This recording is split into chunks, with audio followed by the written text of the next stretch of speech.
Across the south, feeling chillier across Scotland though, particularly if you add on the wind chill.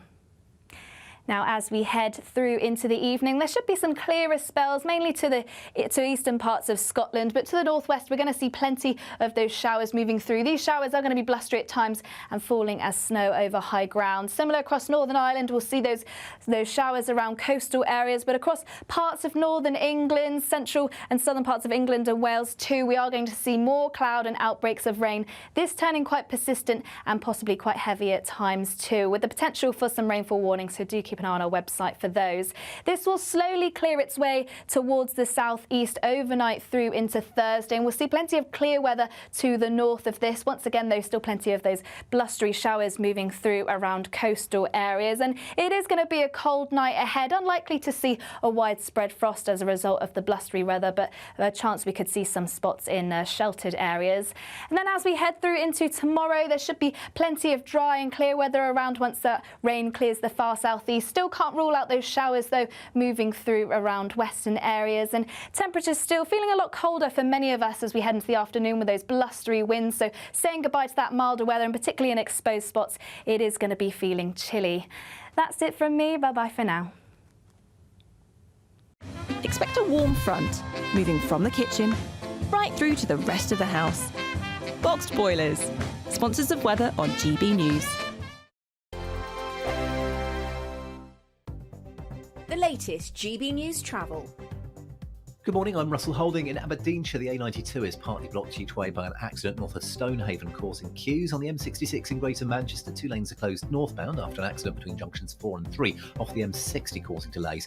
The A1 in Nottinghamshire is closed each way between Carlton and North Muscombe for an investigation, causing queues. In Norfolk, the A47 is blocked between Lingwood and Blowfield. The M48 Severn Bridge is closed each way between England and Wales because of strong winds. Diversions via the M4, and on the M4 in the Vale of Glamorgan, inside lanes closed eastbound after an accident between junctions 34 and 33 towards Cardiff, nearly half an hour in the queues. The M11 in Essex is blocked northbound by an accident just after the M25, causing queues. And on the M20 in Kent, there are 2 lanes closed westbound after an accident between junctions 4 and 3 from Leybourne to the M26, with queues from junction 7 near Maidstone. That's the latest. You can stay up to date throughout the day by visiting our website, gbnews.com. Sunday with Michael Portillo from 11, only on GB News.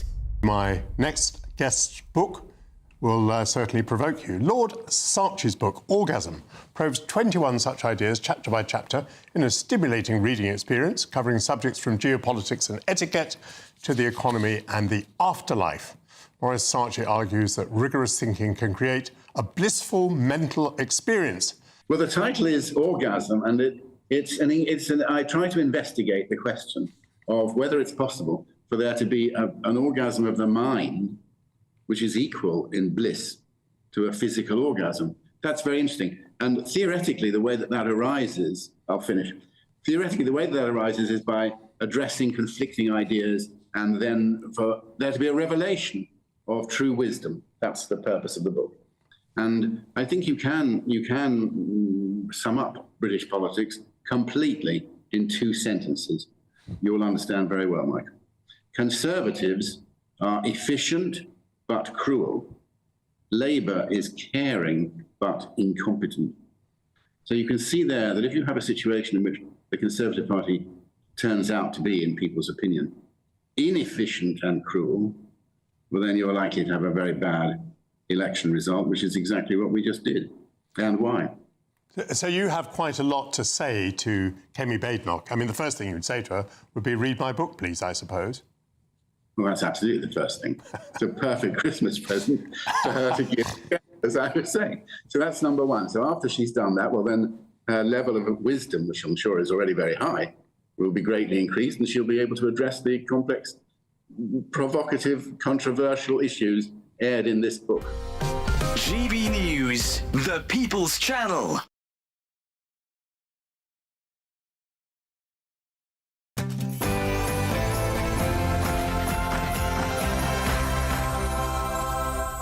Morning, 9:30 on Wednesday, the 18th of December, live across the UK, Britain's Newsroom with Andrew Pearce and Bev Turner. Good morning. So the government refuses to compensate women born in the 1950s who were not aware of state pension changes. This is the WASPy women. They are vowing to fight on. Here is the Work and Pension Secretary, Liz Kendall. The government does not believe paying a flat rate to all women at a cost of up to £10.5 billion would be a fair or proportionate use of taxpayers' money. So that's another betrayal of pensioners. A new report says police must be better prepared for violence on our streets, as it's revealed they missed warning signs before the riots this summer after the Southport killings. More on that to come.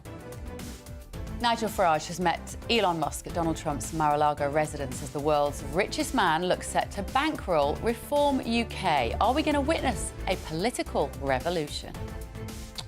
And breaking this morning, inflation has risen to 2.6%, up from 2.3%. Don't worry, though, the Chancellor says it's in line with other developed nations. And with a new year comes a new set of train strikes. That's right, Avanti West Coast have announced 5 months of weekly walkouts starting on, guess what, New Year's Eve. Unbelievable. War in Europe and conflict in the Middle East. The Prime Minister still, however, will not commit to a 3% defence spend and insists working with NATO allies is the best plan of action. And as Christmas Day fast approaches, tell me about it, should mobile phones be banned at the dinner table on the big day? The question is, why are they at any dinner table? Yes, quite. On any day? We're going to be debating that.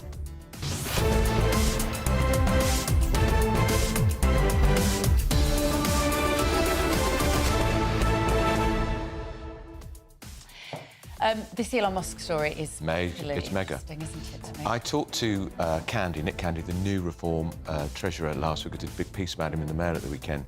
They are really, I think they're going to get big bucks. They're not going to get 80 million, nothing like it, but I think they're going to have a few million. And why not?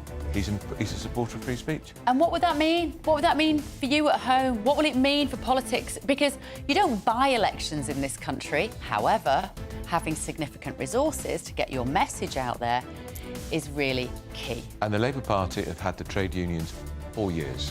Well, let's not forget it. Yeah, trade unions versus Twitter. Who's going to win? GBNews.com/your say. First, the very latest news with Katie Bowen.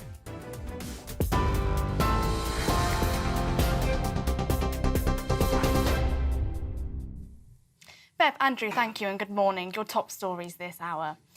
UK inflation has risen to its highest level since March, according to official figures. The Office for National Statistics said inflation rose to 2.6% in November, up from 2.3% the previous month. This is the highest rate since March and the second rise in 2 months. The figures come ahead of the Bank of England's latest decision on interest rates tomorrow. The ONS's chief economist said the rise was driven by an increase in petrol prices. Chancellor Rachel Reeves reacted to the figures earlier on. The inflation numbers today show inflation at 2.6%. That is comparable to other countries around the world. In the United States, it's 2.7%, so slightly higher. In the euro area, it's 2.3%. So broadly in line with our international peers. I recognise that the cost of living crisis continues to bite. That's why in the budget we increased the national living wage, a pay rise for 3 million workers, and it's why we froze fuel duty so that motorists are not paying more at the pumps. So we recognise the challenges that families remain under and are taking action to address that ongoing cost of living challenge. Elsewhere, a police report has found that officers were unprepared for the scale of the summer riots which followed the fatal stabbing of 3 young girls at a dance class in Southport. The report, conducted by His Majesty's Inspectorate of Constabulary, also found that there were gaps in intelligence linked to social media and the dark web in the lead-up to the riots. Police officers were recognised for immense bravery and personal sacrifice in the report. It comes as Axel Rudikabana is due to appear in court today, charged with 3 counts of murder, 10 counts of attempted murder and possession of a bladed article, following the deadly stabbing incident in Southport in July. Chancellor Rachel Reeves has said today that she understood the WASPy campaigners were disappointed, but paying an expensive compensation bill was not the best use of taxpayers' money. It comes as the government is facing backlash after Sir Keir Starmer and senior members of his cabinet backed the WASPI campaign while Labour were in opposition. In March, the Parliamentary and Health Service Ombudsman recommended the government pay compensation to women born in the 1950s, whose state pension age was raised so it would be equal with men. Leader of the Liberal Democrats, Sir Ed Davey, spoke to GB News earlier on. It's particularly relevant for the WASPI pensioners, these women who've campaigned for a long time, is they had an independent review with the Ombudsman. The Ombudsman looked at this subject for 5 years and focused on the period back in the last Labour government when the DWP failed to notify women, and many of them just didn't understand what was going on and weren't aware of it. And it's the independent ombudsman that's made these recommendations. I think the government needs to look at this, needs to change its mind, actually. Those are the latest GB News headlines. Now it's time for Bev and Andrew. For the very latest GB News direct to your smartphone, sign up to News Alerts by scanning the QR code or go to gbnews.com/alerts.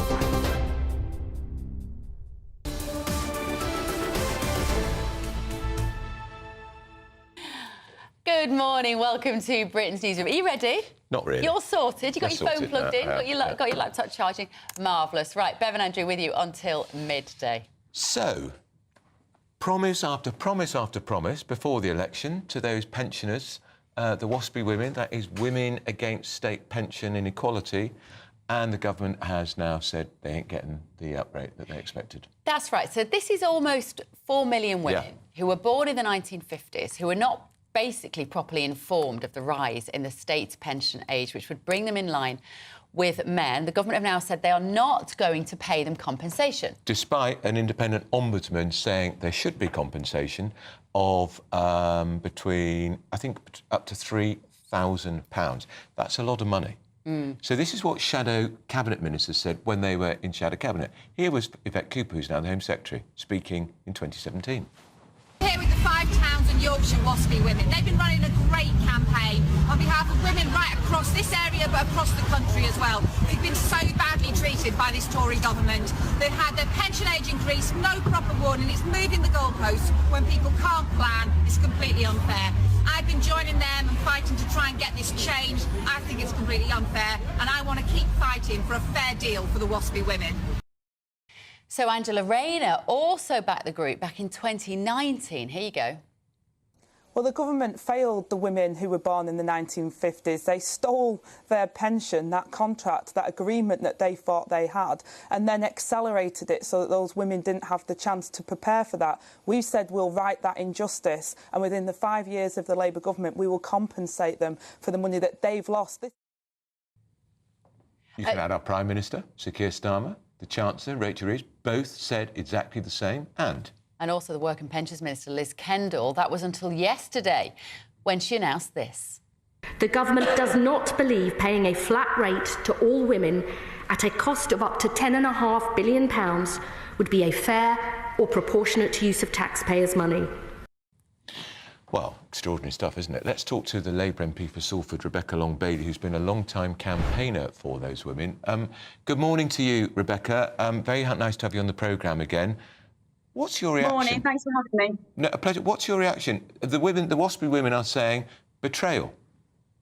I was shocked, if I'm honest. I'm the co-chair of an all-party parliamentary group for state pension injustice.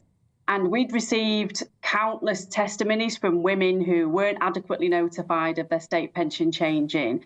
And we heard from women who lost everything as a result, their jobs, their homes and dignity. So when the Parliamentary and Health Service Ombudsman reported to government earlier this year that they found clearly that the Department for Work and Pensions was guilty of maladministration and recommended an urgent scheme of redress, we saw that as a positive step. And in the usual course of action, a government would review the PHSO's recommendations and they would act on them. So that's what I expected to happen yesterday. Now, that didn't, and I think ignoring the findings of an ombudsman's report is virtually unprecedented in our history. And it's feared now that it's setting quite a very worrying precedent for the importance placed on the ombudsman as a vehicle for holding governments of all stripes to account in the public interest. But ultimately, this was a historic injustice that should have been resolved yesterday, and it still needs to be resolved. These women suffered, and they deserve, at the very least, for the recommendations of the Ombudsman to be put in effect. Those images, that footage of Yvette Cooper and Angela Rayner, they were so passionate about this at the time, Rebecca. What changed? What changed for them that they've done a complete 180 on this? I mean, I can't speak for individual colleagues. I'm sure they'll put forward their own responses on this. But ultimately, irrespective of party on this, it was an independent government watchdog that carried out an investigation on this issue. It's not just a campaign. It wasn't just a thing, well, it'll be nice to compensate the WASPy women or the 1950s women. It was an independent investigation that made recommendations to the previous government and now to the new government that it expected that government to act upon. And as I say, historically, it's extremely rare for a government to not act upon those recommendations. And that's why this is so worrying in itself. Rebecca, you and I have been going to party conferences for many years, and you know that every party conference, Tory, Labour, Liberal Democrat, the WASPy women have had a stand and they've lobbied politicians in favour. Now, I was at the Labour conference this year. They were so confident, so looking forward to the fact a new Labour government was going to honour what the Ombudsman said. I can't conceive of how they're feeling today. I've spoken to a number of women affected in my own constituency, and they're crestfallen. They are as shocked as I am. They can't believe that this has happened. They expected some sort of a response. They didn't expect to receive the levels of compensation that many had been campaigning for, but at the very least, they expected the Ombudsman's report recommendations to be acted upon. And for that to be dismissed yesterday was a huge shock. But I suspect these women are extremely formidable, and they'll be continuing the campaign now. I'm interested, Rebecca, in the women who have been campaigning for this, because you're not talking about a life-changing amount of money here. This isn't like the post office scandal where somebody would get a 6- or 7-figure compensation for the way that their lives have changed. These are relatively small amounts of money. So what drives them? It's the injustice of the matter. They know that they weren't notified when they should have been notified. They couldn't plan for their futures. As I say, there were very extreme cases where people lost their jobs and homes. There are those who received a bit more notice, who suffered as a result, but not to the extremities as other ladies that have suffered. And they just wanted that injustice to be rectified. They had to struggle on for many years in the knowledge that they weren't going to retire when they thought they were going to retire. And let's remember that this was the generation that had to fight for equality in terms of pay. This was the generation that had to take time off work to look after children because it wasn't a time when free childcare existed. And they couldn't build up the same pension stamps that their male counterparts could. So they were already at a pensions disadvantage before this even occurred. So they just want to see justice occur. And that's the simple basis of the Ombudsman's report that we'd hope the government would act on. And in the Commons yesterday, Liz Kendall talked about the compensation for WASP women, and she pitched it at £12 billion. That was absolutely the higher end of the compensation package. It could have been considerably lower. What can you, as Labour MPs, now do, Rebecca Long-Bailey? Can you force a vote on this in the Commons? Well, I suspect that there'll be many politicians across the House that will be looking at doing that, and we'll be having a meeting of the all-party parliamentary group later today to discuss steps forward. But ultimately, I think this goes right to the heart of the importance of the Ombudsman's report and the dismissal of its recommendations by government. And there are a number of different parliamentary mechanisms that we can use to raise that issue. And I'm sure colleagues will be doing that. But you're right, when you mention about the scale of the compensation, it was estimated between 3.5 billion and 10 billion. And the ultimate cost of it would depend on how the scheme operated. So, for example, the previous Work and Pensions Committee chair had written to the previous Pensions Minister suggesting different kind of options that the government could look at. So, for example, you could look at the age a woman was notified and how much time she actually had to prepare. So the scheme would be tapered in effect. So those who had more notice wouldn't receive as much, and those who didn't receive hardly any notice at all would receive a larger compensation package. Ultimately, that's up to the government now to look at, and we hope that they revisit this because, as I say, It's not just an issue about campaigning. This is injustice. The government has been found guilty of maladministration and it has to act on that. And Rebecca, talking of injustice, the last time we spoke to you, we were talking about the lab rats, as they're called, the nuclear veterans.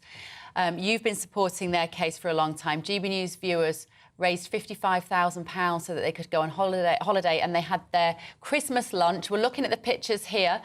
Rebecca, this was their Christmas lunch last Tuesday that paid for by GB News viewers and listeners. How do we keep up the pressure for them, for justice for these poor families? Well, firstly, huge thanks to all the GB News viewers who donated to this. I know they had a fantastic time, and I was gutted that I couldn't go there because it was on a parliamentary day. But they had an amazing time. I've heard reports back about how brilliant the event was. But we've just got to keep going because this, again, is another historic injustice that it's clear to see from anybody who looks at this case that these men and their families deserve justice and compensation for what they've been through. And again, we've just got to keep up the pressure now and make sure that it's on the government's agenda and that they get this sorted as quickly as possible, because many of these men are in their 80s now, remember? There won't be many left soon, and they want to see justice. OK, thank you so much, Labour MP for Salford, Rebecca Long-Bailey there. A principled politician. Cheers. You don't see those very often these days, do you? Driven by principle. I love the fact that she's also talking out about this decision by her own government. Yeah, and I think it's going to be. I think there's going to be a massive backlash in the Commons because when you see that array, that rogues gallery of what they said before the election. Yeah. Now, up next. A damning new report says that police failed to spot warning signs of mass riots this summer. But first, if you're in search of some winter sun, here's the forecast for some of the top European holiday destinations. I hope it doesn't rain. Don't worry about it. It'll spoil our holiday. Relax, we're totally covered. All Clear Travel Insurance sponsors GB News Travel Destinations forecast. Unsettled at times across western parts of Europe with some strong winds and also some cloud and rain at times. Generally more settled as we head towards Greece, but some stronger northerly winds affecting Madeira, parts of Portugal and Spain, also dragging in some cloud, perhaps some showery outbreaks at times too. These could also feed into southern parts of France, northern parts of Italy too. Largely settled as we head towards Greece, plenty of sunny spells there, and it should be largely settled into the weekend with temperatures remaining fairly similar. All Clear Travel Insurance sponsors GB News Travel Destinations forecast. Well, that was nice. Makes you yearn for the winter sun, It doesn't really it? does, doesn't it? Right, police have been branded immensely brave, but unprepared for the summer riots. We're going to get stuck into the Watchdog report next. Guess what it's recommending? More surveillance. You're with Britain's Newsroom on GB News.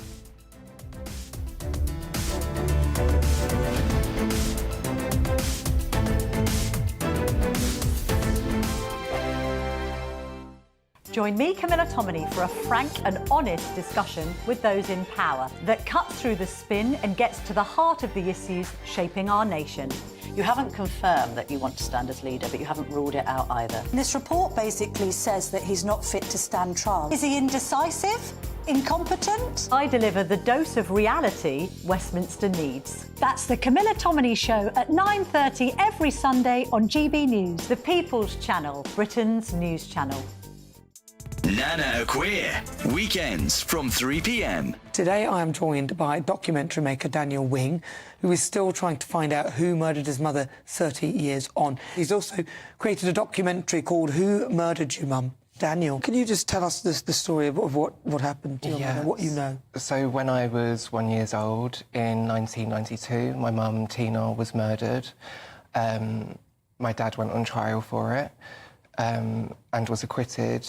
And the case went unsolved and has been unsolved for 32 years.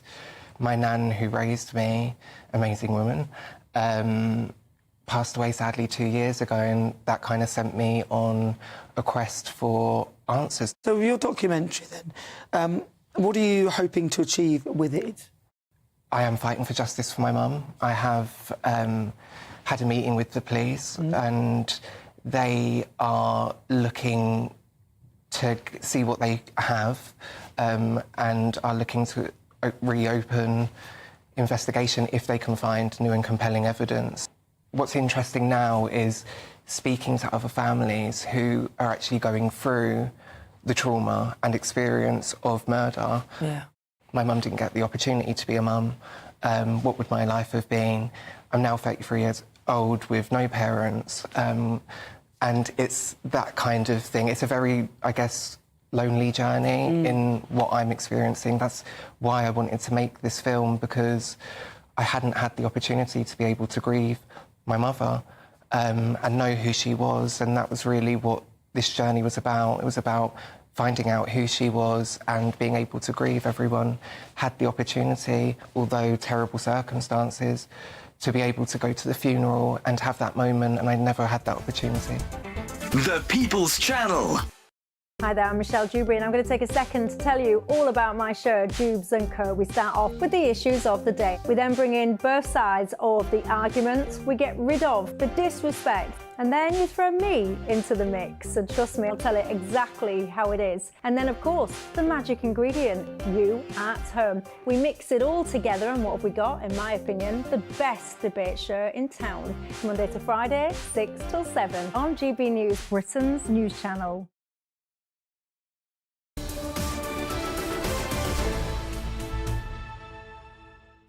Very good morning, 9:51. This is Britain's Newsroom on GBNews. You feeling a bit mischievous today, Andrew? No more than normal. Okay, good.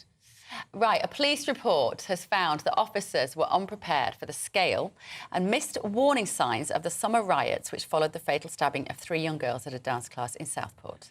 That's as teenager Axel Ruta Bakanu, who has been charged with their murders, is set to appear in court today. So, policing commentator and author of How to Be a Police Officer, Graham Wetton, joins us now. Morning, Graham. So, this report basically concludes the police should have been spending more time looking at social media and working out when the fights were going to break out. That sounds terrifying to me. Yeah, good morning. It doesn't quite go to that degree, and it's not that quite in depth. I used to work in an intelligence unit that monitored some aspects of social media. The key thing with most policing is you need to be intelligence-led for public order or public disorder. So it is important the police are aware of what's being said, what's being planned, and that forms part of the planning process to deploy resources to any planned disorder or public order protests, etc. So it's not quite as sinister as it may sound, but it's key the police are aware of what's planned and what's intended. But Graham, if the recommendation is to have more, most people watching and listening to this programme will think, we don't want the cops looking at screens all the time. We want them out on the streets, on the beat, in their cars, absolutely, policing in the community. That's what they want to hear from the police.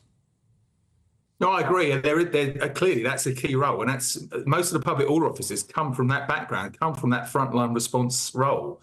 But you do need a unit or a small team. I used to run in a unit. There was a sergeant, 3 constables, and a couple of researchers, and that was for the Met. That's the biggest force in the country. So, an intelligence unit, a public order intelligence unit, doesn't need to have loads of people in it or loads of officers. It just needs to have experienced officers and staff who can assess what's being said, what's being planned, look at what's happened before, the lead up to any sort of incident that takes place, and then advise the public order command team the type of resources or the type of threat or violence they are likely to face, the disorder they're likely to face. The trouble was, Graham, that week with those riots, I'm trying to remember, I think it was the Monday there was the major disruption, the major kind of activity that was going on around the migrant hotel. And some people were horrendous and out of order and tried to set fire to bins. It was awful. Then on the Wednesday, all the media was building up there's going to be a huge riot tonight because there was a Telegram group that said there was going to be a massive riot. And Sky News were there with their microphones. There wasn't going to be a massive riot. It was complete misinformation. If the police were following that, they would have got it wrong. I think my recollection, the incident, the murders happened on the Monday. On the Tuesday, there was serious disorder in Southport, and that was from the misinformation being posted about the suspects at the time. So Southport was when the serious disorder happened. That's when the police were almost caught unawares of the disorder they faced outside, I think, a local mosque. And the officers were deployed without the full protective kit because they weren't prepared or weren't aware of the likely disorder they were facing. And then it escalated through the week to the weekend. And it was the weekend we saw significant disorder at hotels. I'm so sorry.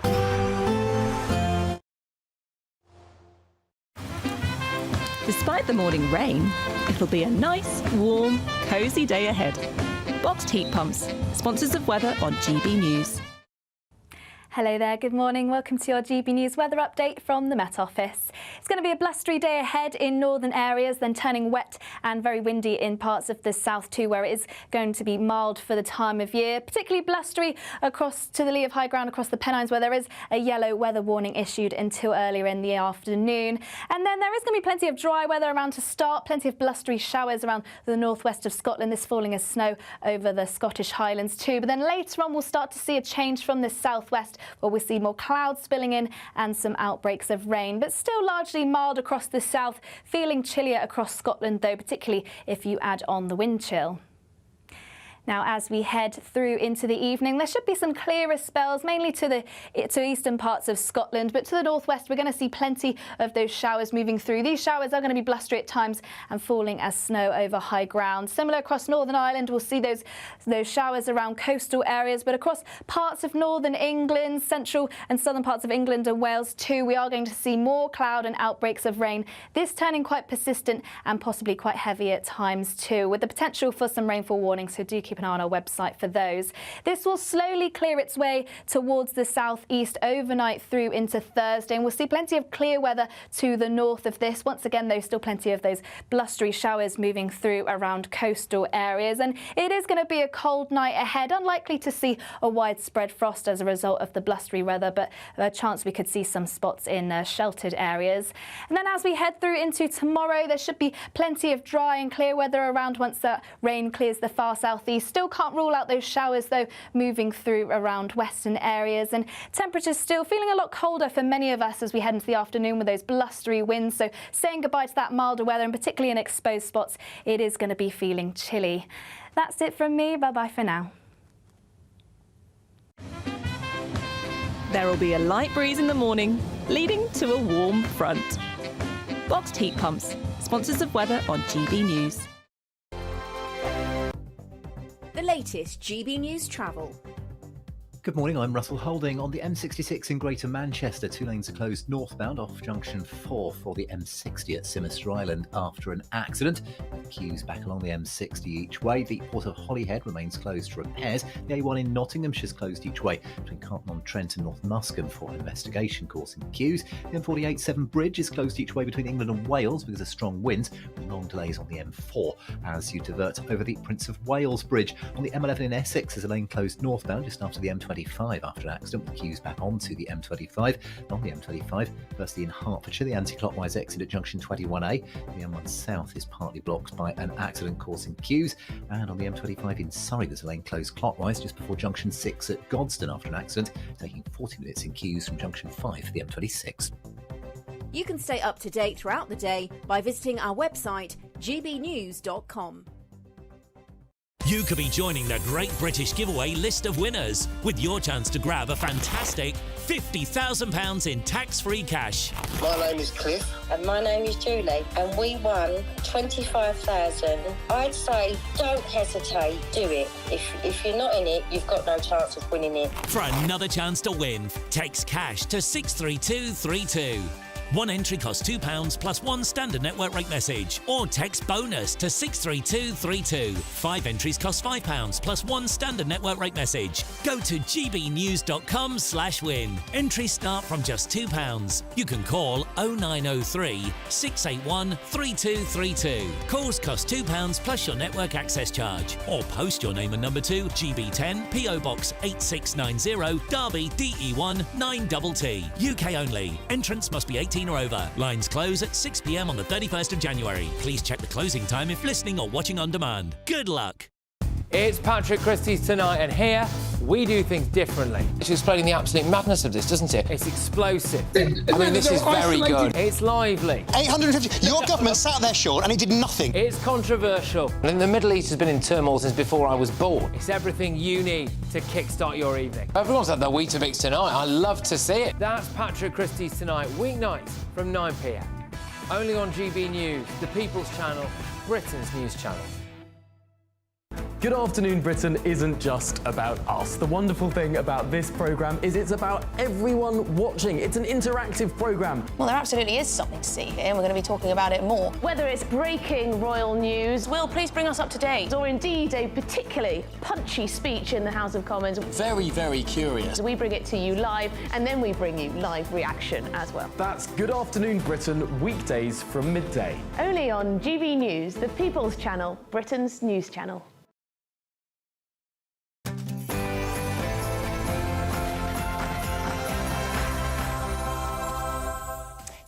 On Wednesday the 18th of December, live across the UK. This is Britain's Newsroom with Andrew Pearce and Bev Turner. Another blow to pensioners from this government. This time it's the waspy women born in the 1950s who were not aware of state pension changes. In other words, they will have to work a lot longer, who've been hit. Here is the Work and Pension Secretary, Liz Kendall. The government does not believe paying a flat rate to all women at a cost of up to £10.5 billion would be a fair or proportionate use of taxpayers' money. Nigel Farage has met Elon Musk at Donald Trump's Mar-a-Lago residence as the world's richest man looks set to bankroll Reform UK. Is this going to lead to a political revolution? And breaking this morning, inflation has risen to 2.6%, up from 2.3%. Don't worry though, Chancellor Rachel Reeves says it's in line with other developed nations. That'll help you pay for your shopping this weekend. And police were unprepared and apparently missed warning signs ahead of the summer riots earlier this year as a damning watchdog report is released. Are they just under-resourced? Get this. Drunk on Christmas pudding, potentially? Scotland scoffs at the strict alcohol rules, which means they can't buy boozy Christmas desserts before 10 a.m. We're not making it up. Yes, that's right. Scottish shoppers are falling foul of licensing laws in the dessert aisle. Can you get buzzed off a tiramisu? Well, I'm in Glasgow to ask that very question. I love that. And as Christmas Day fast approaches, should mobile phones be banned in every family household at the dinner table on the big day? Of course they should.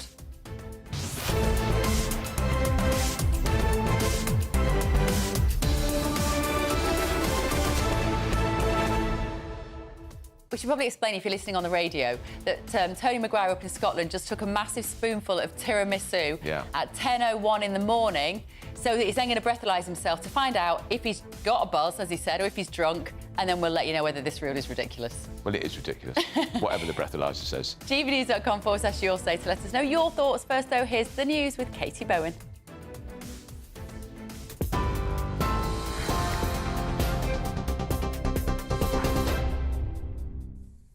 Bev, Andrew, thank you and good morning. It's 2 minutes past 10. Your top stories from the GB Newsroom. UK inflation has risen to its highest level since March, according to official figures. The Office for National Statistics said inflation rose to 2.6% in November, up from 2.3% the previous month. This is the highest rate since March and the second rise in 2 months. The figures come ahead of the Bank of England's latest decision on interest rates tomorrow. The ONS's chief economist said the rise was driven by an increase in petrol prices. Chancellor Rachel Reeves reacted to the figures earlier on. Inflation numbers today show inflation at 2.6%. That is comparable to other countries around the world. In the United States, it's 2.7%, so slightly higher. In the euro area, it's 2.3%. So broadly in line with our international peers. I recognise that the cost of living crisis continues to bite. That's why in the budget we increased the national living wage, a pay rise for 3 million workers, and it's why we froze fuel duty so that motorists are not paying more at the pumps. So we recognise the challenges that families remain under and are taking action to address that ongoing cost of living challenge.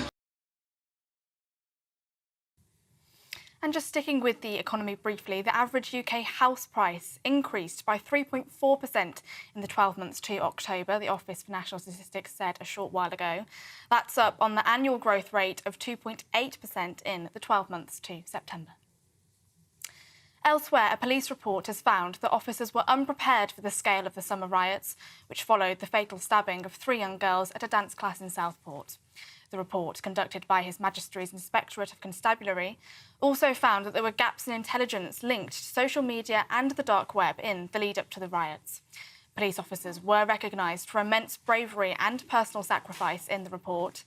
It comes as Axel Rudder-Cabana is due to appear in court today, charged with 3 counts of murder, 10 counts of attempted murder and possession of a bladed article following the deadly stabbing incident in Southport in July. Chancellor Rachel Reeves has said today that she understood the WASPI campaigners were disappointed, but paying an expensive compensation bill was not the best use of taxpayers' money. It comes as the government is facing backlash after Sir Keir Starmer and senior members of his cabinet backed the WASPI campaign while Labour were in opposition. In March, the Parliamentary and Health Service Ombudsman recommended the government pay compensation to women born in the 1950s whose state pension age was raised so it would be equal with men. Leader of the Liberal Democrats, Sir Ed Davey, spoke to GB News earlier on. It's particularly relevant for the WASPI pensioners, these women who've campaigned for a long time, is they had an independent review with the Ombudsman. The Ombudsman looked at this subject for 5 years and focused on the period back in the last Labour government when the DWP failed to notify women, and many of them just didn't understand what was going on and weren't aware of it. And it's the independent ombudsman that's made these recommendations. I think the government needs to look at this and needs to change its mind, actually.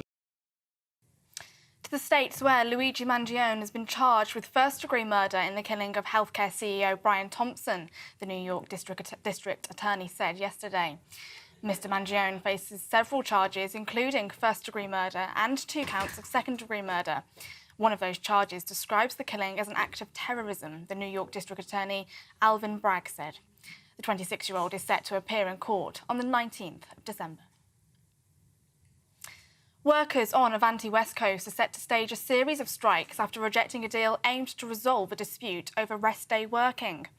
The RMT union said its members working as train managers will strike on New Year's Eve, the 2nd of January, and on Sundays between the 12th of January and the 25th of May. The RMT said up to 400 of its members are involved in the dispute. Avanti said it was looking at how the strikes will impact services and will confirm its plans as soon as possible. Those are the latest GB News headlines. Now it's back to Bev and Andrew.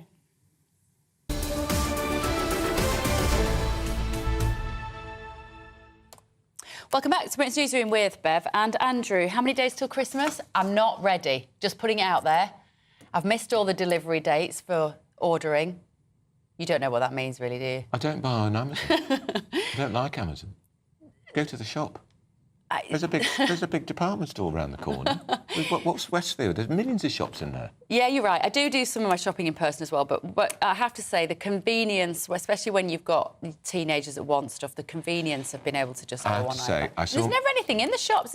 We live in communist Britain. The shelves are normally empty. I went to Swindon a couple of weeks ago, saw all my family, and I did what I always do: handed over cash. Oh, I love that, Andrew. Nephews and nieces, that's what they want. They don't want Uncle Andrew buying them something they don't want. Well, there is that, yes, there is that. I'm just trying to look at the GB News emails here, but I am not able to. And I've never been able to. I'm afraid. But keep your messages coming. I will have worked out why my password isn't working. gbnews.com/you'll say. You know what occurs to me about the WASPI women? I see this ever-growing list of people that Labour are upsetting. Well, pensioners in particular. We've got pensioners, we've got students, yeah. We've got farmers, yeah. We've got WASPI women. Yeah, well, they're pensioners, or will be. Yes, of course, yeah, but quite specific groups they're managing. And I'd love to know who Labour think they are actually appealing to, because it's a growing list of people. I was at the Labour. So at party conferences, you have a big exhibition area where people rent a stand and they make their case. They could be a commercial organisation. The WASPI women have been at party conferences for a decade, and I always go and see them. In fact, I had them on GB News with me this year. They were so confident because of this report by an ombudsman, so confident with a new Labour government that finally they were going to be compensated. They were brimming with confidence in it, and they will be completely feeling betrayed today, because they were lied to. And as Rebecca Long-Bailey says, to ignore an ombudsman, what's the point of having one? Independent adjudicator, tells you so much about the authoritarian attitude of this government. It was under David Cameron, of course, that they changed the rules about the pension age. Well, I think even earlier. Was it earlier than that? I think John Major's government. Oh, really? It goes back a long, long way. But David Cameron's government, successive governments have kicked this issue down the can down the road, but Labour promised they would sort it out, and they haven't. And the Work and Pension Secretary, Liz Kendall, in the Commons said it could cost up to £10.5 billion. That was the highest end of the compensation. It could have cost as little as £3 billion. Right. Viva la revolution. Reform UK leader Nigel Farage held talks with the owner of X, Elon Musk, formerly Twitter, of course, at Donald Trump's Mar-a-Lago resort. Musk is said to be set to donate up to I don't believe that figure, actually. Let's say millions to reform in his push to make Farage our next Prime Minister. So political commentator Judita Da Silva and the Professor of US Politics, David Dunn, join us now to discuss what this might mean for the political landscape in the UK. Good morning to you both. Judita Da Silva, do you have concerns about this collaboration of very powerful, very wealthy men? Concerns, I wouldn't say I have personal concerns, but I'm curious, I'm apprehensive, because it's nothing new to see money and politics in bed together. That's how it goes. The wealthy are close to politics because they like the access to possibilities that comes with that kind of legislature that they wield power over. And people in politics like the wealthy because they need money to function. It's 1 + 1 = 2. But what you find is that it's kind of monopolizing the influence, because what you have to understand is that Elon Musk sees Nigel Farage as an opportunity. The kinds of circles he moves in, he's only attracted to people with power and money. Nigel Farage technically doesn't have any yet. But if he positions himself as his access to those things, what Elon Musk begins to build is the golden triangle of domination, which is he already has people through X. He already has money. He's the most wealthy man in the world. What he needs now is power. And having access to power in America, and then on the opposite side of the Atlantic, countries in Europe and the UK, he begins to formulate that conglomeration of power that he wants to sit within. But if that power is used for good, Judita, why is that a bad thing? Because Elon Musk has already proven himself to rage against the machine. He doesn't like being told what to do. He doesn't like following convention. So he's a bit of a renegade and a bit of a maverick. So we know that following the template of his own function that is pre-existing, should you give him even more power, why should he change tack now? But don't we need somebody to rage against the machine, David? Surely.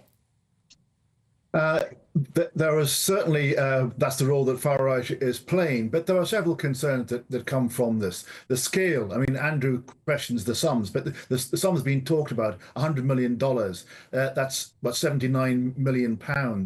Just put that in context. Just now, general election campaigns limit by law the amount the parties can spend to $35 million. So that's more than twice that. And I think those laws are out of date. The election rules in the UK focus on just the actual campaigns themselves and ignore the fact that now the election campaigns start years ahead, and actually the building of databases is crucial to elections, and that can be done long before you get to actual election phase. I think that the other issue of concern is that he is a foreigner, actually, and that if he was a Russian or a Chinese or a German wanting to have this outsized influence in British politics, I think we would be rightly alarmed. And I think we should be alarmed if he's an American too, because actually his interests and our interests are not the same. And what we've seen as his influence in Washington is that actually he's used his money to buy influence for his companies, for Tesla, for SpaceX, and for Twitter, and for an agenda that actually gives him an outsized influence in American politics that actually is disproportionate to the wider democratic process. And then in addition to that, there is the concern about the use of databases and Twitter and social media in general. What we've seen in this election in America very recently is the power of social media, which is an entirely unregulated area, and the use of money in that unregulated area transforms the democratic process. It's no longer an open debate where everyone's exposed to a variety of views. It's exactly that. But the whole point, though, is it's exactly that, Judita. And I would say if you had to say what unites Nigel Farage and Elon Musk, it is a frustration that freedom of speech is fundamentally at risk. And without that, we don't have freedom. I think that is a kind of rose-tinted way to look at the kinds of freedoms that they are presenting themselves as exercising or advocating for, because the caution needs to come in with understanding where things can go, because like they say, absolute power corrupts absolutely. It is not unusual to see what is happening with Elon Musk. It is so common, it has been explored in popular culture, in everything from Citizen Kane to Tomorrow Never Dies and James Bond. When you give people media, you give them access. And the unique thing about social media is that it's not like journalism or TV or news, where you kind of have a power base in a particular country. It is boundless. Any place on the globe with the technological capacity for an internet connection will have access to social media. And Elon Musk has access to those people. He wields a kind of power which is currently unregulated, that if he taps into governmental legislature, you've got a guy who has the potential for megalomaniacal domination, and you have to be wary of that, because not saying that he shouldn't be able to exercise the boundless opportunity of free speech. He needs to be curtailed, so he always uses it wisely. David, can I ask you, Elon Musk is not registered to vote in this country, and nor will he be, so therefore, should he be able to contribute to a major political party in the way he's going to do it through one of the British arms of his companies? Should that be legitimate? It's permissible within the law, but should it be? I would argue, actually, that it probably ought to be regulated. And I think, actually, if you look at the current legislation dates back several decades, and it didn't anticipate the potential role that a person like Musk could do through social media. So I think there is scope to bring in regulation to limit the ability of any individual to spend this sort of money in a way that actually potentially distorts our politics and our democratic debate.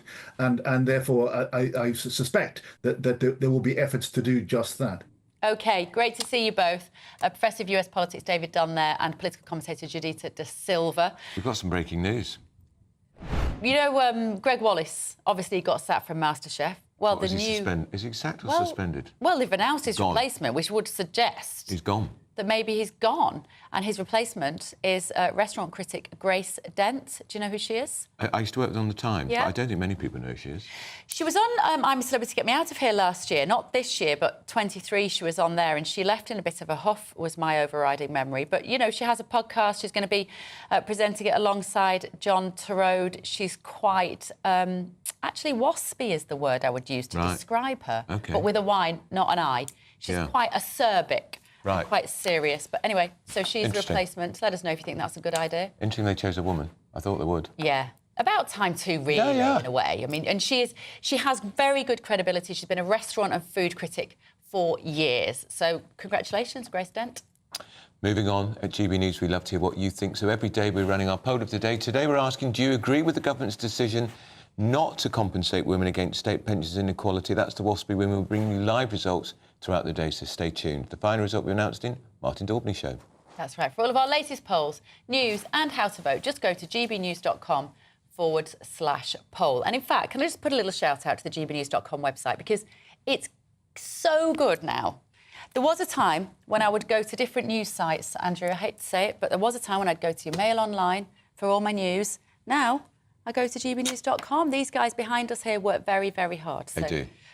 Do go there. Right, up next, another huge blow for pensioners and a U-turn from Labour on the WASPy Women as they refuse to pay out compensation.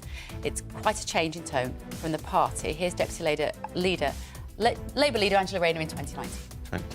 Well, the government failed the women who were born in the 1950s. They stole their pension, that contract, that agreement that they thought they had, and then accelerated it so that those women didn't have the chance to prepare for that. We've said we'll right that injustice, and within the 5 years of the Labour government, we will compensate them for the money that they've lost. Headliners. Tomorrow's papers tonight, every night from 11 p.m. The Daily Mail now, Josh, and pub landlords have to worry about more than the optics when it comes to offensive banter, it seems. This is a really big story and important. Pub landlords could have to become banter cops to stop themselves being sued by staff offended by comments from customers under workers' rights reform. So, Labour, when they were part of their election process, they were like, we're going to reform workers' rights, and that all sounds good on paper, but there were issues in terms of how might it affect employees and fear from employees costing them more money. One of these things that they're sort of pushing through, though, is that in the Equality Act of 2010, part of the issue was that if you were offended at work or someone said something sexist or racist, something that affected you, the employer had to take some sort of... they had three chances to kind of take action. Now, the employer has to should have taken action already. So employees can sue employers. Now, this has a big impact on us because we're comics and we perform in venues. And if some of the bar staff hear a joke that they don't like, then they can sue their employer, potentially, under this legislation. So it's not punters? Well, also, it could be like you're at a bar and some bloke is like, oh, I like that top, or whatever. That's not good behaviour. But the point is now that employee could sue their employer. So, because, I mean, the sort of scenario I was imagining was that a barmaid was being maybe sexually harassed or That's something. what they're focusing in this article, but other articles have gone down the free speech route. OK. And also venues and universities having lectures. We saw it at, in Edinburgh Fringe Festival and Sadowitz. He had a show cancelled not because of any punters, but because two of the 18-year-olds were working. They were upset. There was a bar in Brighton, wasn't there? There was a story we covered a few weeks ago. A bar in Brighton threw some people out. Because... exactly. They had turfs on the... turfs. GB News, the People's Channel. I'm Christopher Hope. From pop stars to politicians, I'll interview anybody in a pub who's got a political opinion. Join me every Friday on Spotify, Apple Podcasts, YouTube or gbnews.com, or wherever you get your podcasts. This is GB News, the People's Channel. We're proud to be GB News, the People's Channel. And as you know, we always love to hear your views. Now, there's a new way of getting in touch with us at gbnews.com/yoursay. By commenting, you can be part of a live conversation and join our GB News community. You can even talk to me, Bev Turner, or any of the members of the GB News family. Nightmare commute? Kick it up a gear with GB News Radio. You can listen online and on DAB+ and on the GB News app. We're also on TuneIn and the Radio Player apps. From the school run to rush hour, get revved up with GB News Radio. We are the People's Channel, Britain's news channel.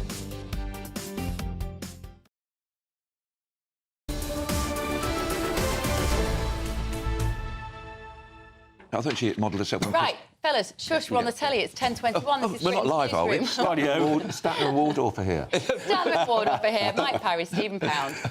Right, gentlemen. Let's ask Stephen Pound about this wretched government that he supports. Oh, for heaven's sake, what now? The WASPy women. Yeah, it's your generation, my dear. Yeah. I'm a bit before that, But look, hang on a sec. Let's just get a few facts about this WASPy women business. There was an independent ombudsman report which recommended compensation. Very low compensation. And very low compensation. Until 1995, as you know, women retired at the age of 60, men retired at 65. Can we deal with the ombudsman report? When does government's last ignore an ombudsman report? Frequently, because the ombudsman report has no statutory... But look, then John Major's government, as you know, increased the age till 65 for both. And they gave... It's 29 years ago. And then in 2010, George Osborne bumped it up again from 65 to 66. That was under Cameron? Yeah. Was that when that change came in? Yeah, so it was originally it was brought in by John Major's government. But what I can't understand about this, and remember, George Osborne then said, it's the best money-saving piece of legislation we've ever brought in. But look, this was 29 years ago, and people are saying we knew nothing about it. Obviously, one has sympathy for people who were earning low wages back in the 50s, but that's the real problem. Women earned a lot less back in the 50s. But fortunately, Equal Pay Act addressed that. Just let me interrupt. Can I just remind you what the Prime Minister said in 2022, 2 years ago? He signed a pledge in support of fair and fast compensation and said he supports women. He wants justice to end historic injustice. He doesn't agree with a word of what you just said. Well, I'm sorry. The injustice has been... That's the Prime Minister 2 years ago. Major screeching Absolutely. Stephen. And when Liz Kendall read it out in the comments, I can't believe how these Labour ministers are now making announcements, completely turning over policy that they said they'd get on with when they got here, and without a word of regret. I mean, she just threw the women overboard. The other point I want to make here is that although it's another attack on pensioners, that is absolutely obvious because they hate pensioners because pensioners don't vote be for them. silly, Mike. Of course they do. Don't be silly. Well, why Why are they taking their winter fuel payment away when they know because 4,000 of them will die? You don't exactly like don't be hysterical. that Look, we've gone around the paddock a dozen times on this. We've taken it away from the king and we've given it to the cleaner. I've got no problem. Hang on, you've given it to train drivers. By the way, you've been on strike again. Well, I was just about to say, Stephen's been up and down to the northwest recently. Train drivers now are so well paid, they don't think they've got to work on Sundays anymore to do overtime. So people are going to find that a bit difficult. Mike, just before you built up all these different... Look, let's just hang on a second. Let's just say, I'm sorry, justice for the people from the infected blood scandal, the government is paying. The post office people who sent to prison, the government is paying for that. About that. Well, I'm sorry, I am. No, we're not. I'm sorry, you've got all these... That's not the current issue. Historical scandals. That is not the current issue. I'm saying infected blood and the post office workers deserve it, and they are getting it. You're swerving it. But also, doesn't it illustrate how women are being ostracised all the time? Not just by this government, by every government. Why, in the first place, did women only become entitled for a pension at 60 when women live longer than men anyway? Well, that was in 1948. They got nothing before that. Yeah, when Lloyd George brought in the pension legislation in 1910, it was only for men. Yeah, I know. It's quite extraordinary, I think, the whole thing. But now... But Mike, £10.5 billion. Angela Rayner said this is their money. They've had stolen off them. That's what I wouldn't use that expression. 2019. Yeah. What's changed? I can be responsible for what I say. I cannot be responsible for what Angela Rayner says. For the Prime Minister, you do a good job of trying to defend it, Stephen. I know it's the not Deputy easy. Prime Minister, the Work and Pension Secretary, the Climate Change Secretary and the Home Secretary. Can you imagine?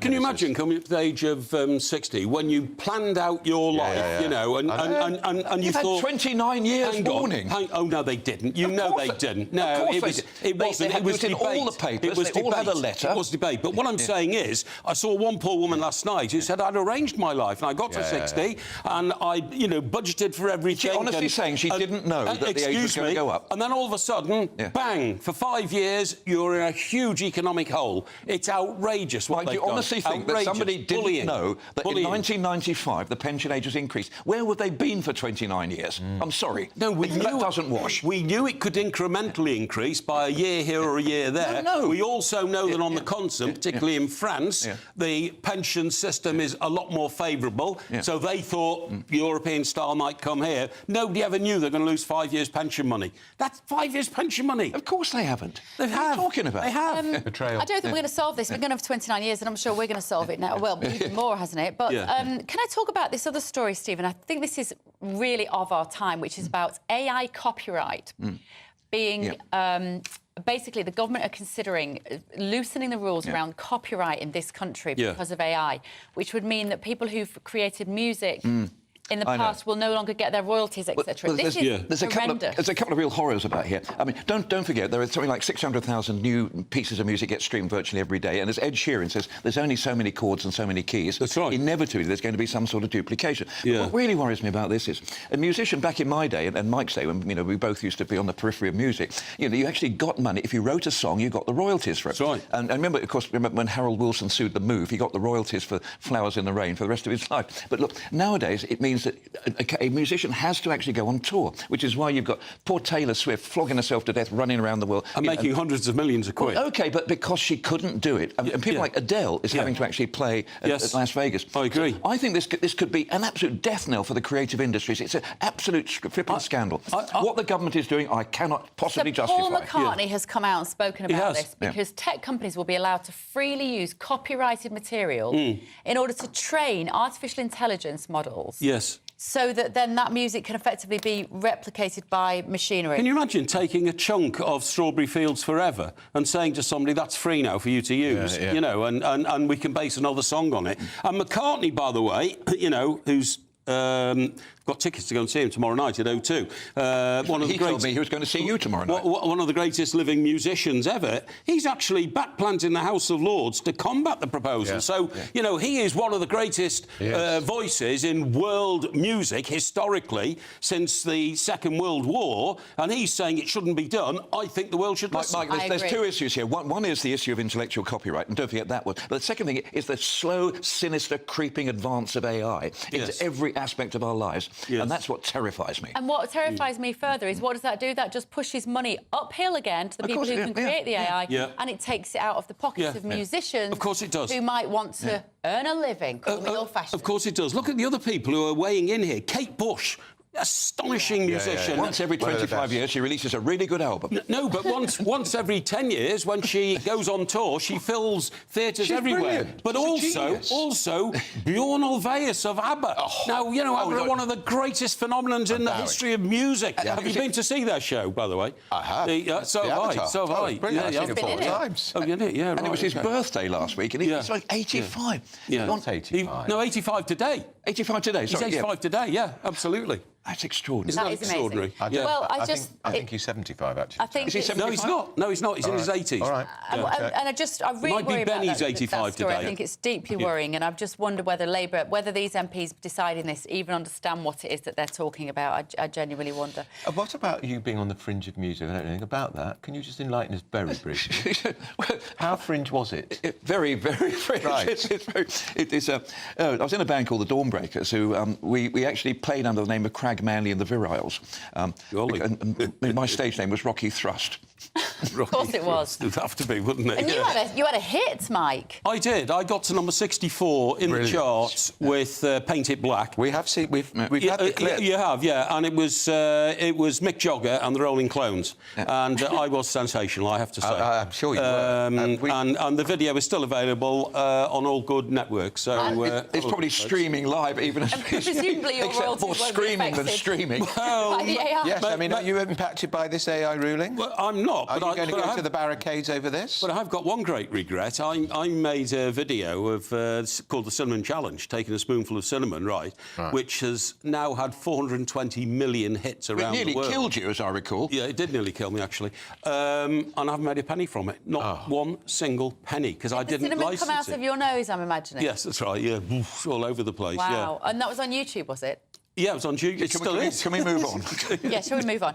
Just very briefly then, a bottle of wine a week is better than statins for your heart. What that's an excellent absolute news. marvellous piece. Well, excellent news. it's not excellent news, because I think 3 bottles of wine a week is actually very good for your heart. So I think this is going backwards. Maybe even a little more. Or maybe a little more. Mediterranean Well, diet. look, I don't like to boast. You know, if I came on here and said a bottle of red a day is good for you, people would start calling me an alcoholic. So I don't tell people what I do in my spare time. But no, this is the age-old debate, isn't it, about foods that are good for you and foods that are bad for you. For years, I mean, I've had a dodgy heart for years, so it's always been my excuse. I better have another bottle of Chateauneuf du Pape because I've got a dodgy ticker. Might be your last one. But do you remember that lovely Woody Allen film when he comes? It's called. They come back after about 200 years. They're going to sleep. It's called Sleeper. And they said, "God, what was it like back in those?" They actually thought that tobacco was bad for you then. Wow. You can guarantee that next week somebody will be saying a bottle of wine is bad for you. Next week, it's just let's just actually listen to the people who know what they're talking about, not the wine trade. Well, that's not the experts. No, Well, here is exactly. somebody who does know what she's talking about. We've got to go to the news.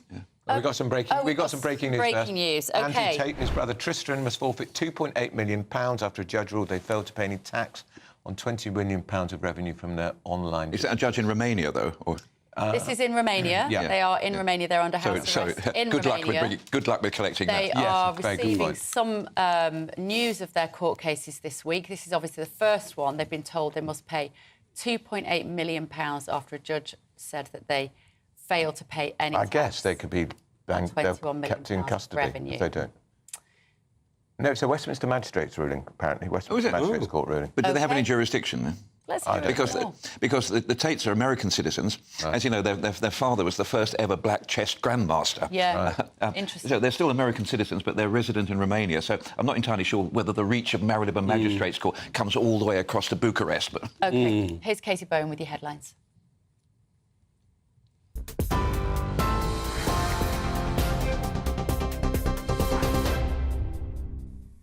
Bev, Andrew, thank you. Your top stories this morning.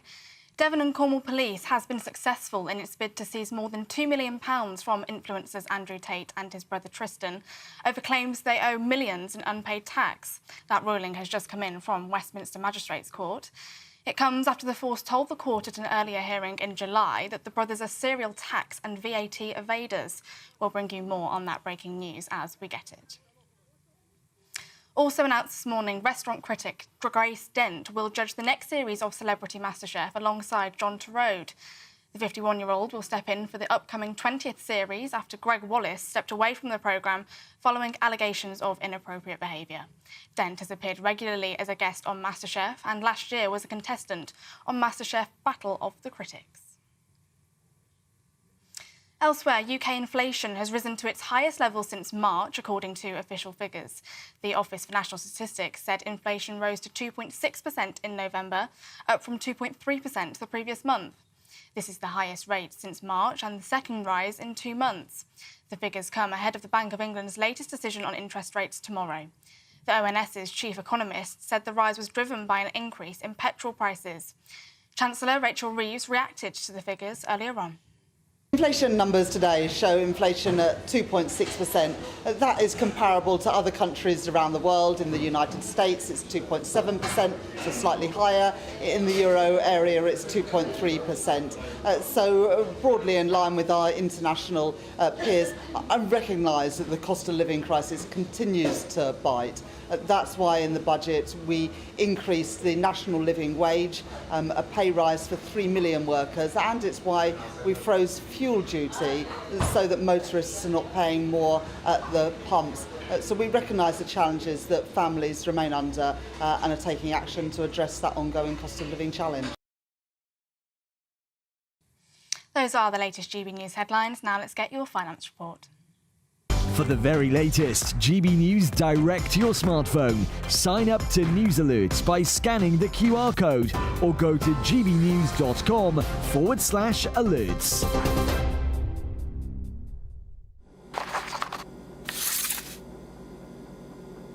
Crash Law 24 sponsors the GB News Finance Report. Here's a quick snapshot of today's markets. The pound will buy you $1.2689 and €1.2093. The price of gold is £2,087.14 per ounce, and the FTSE 100's at 8,230 points.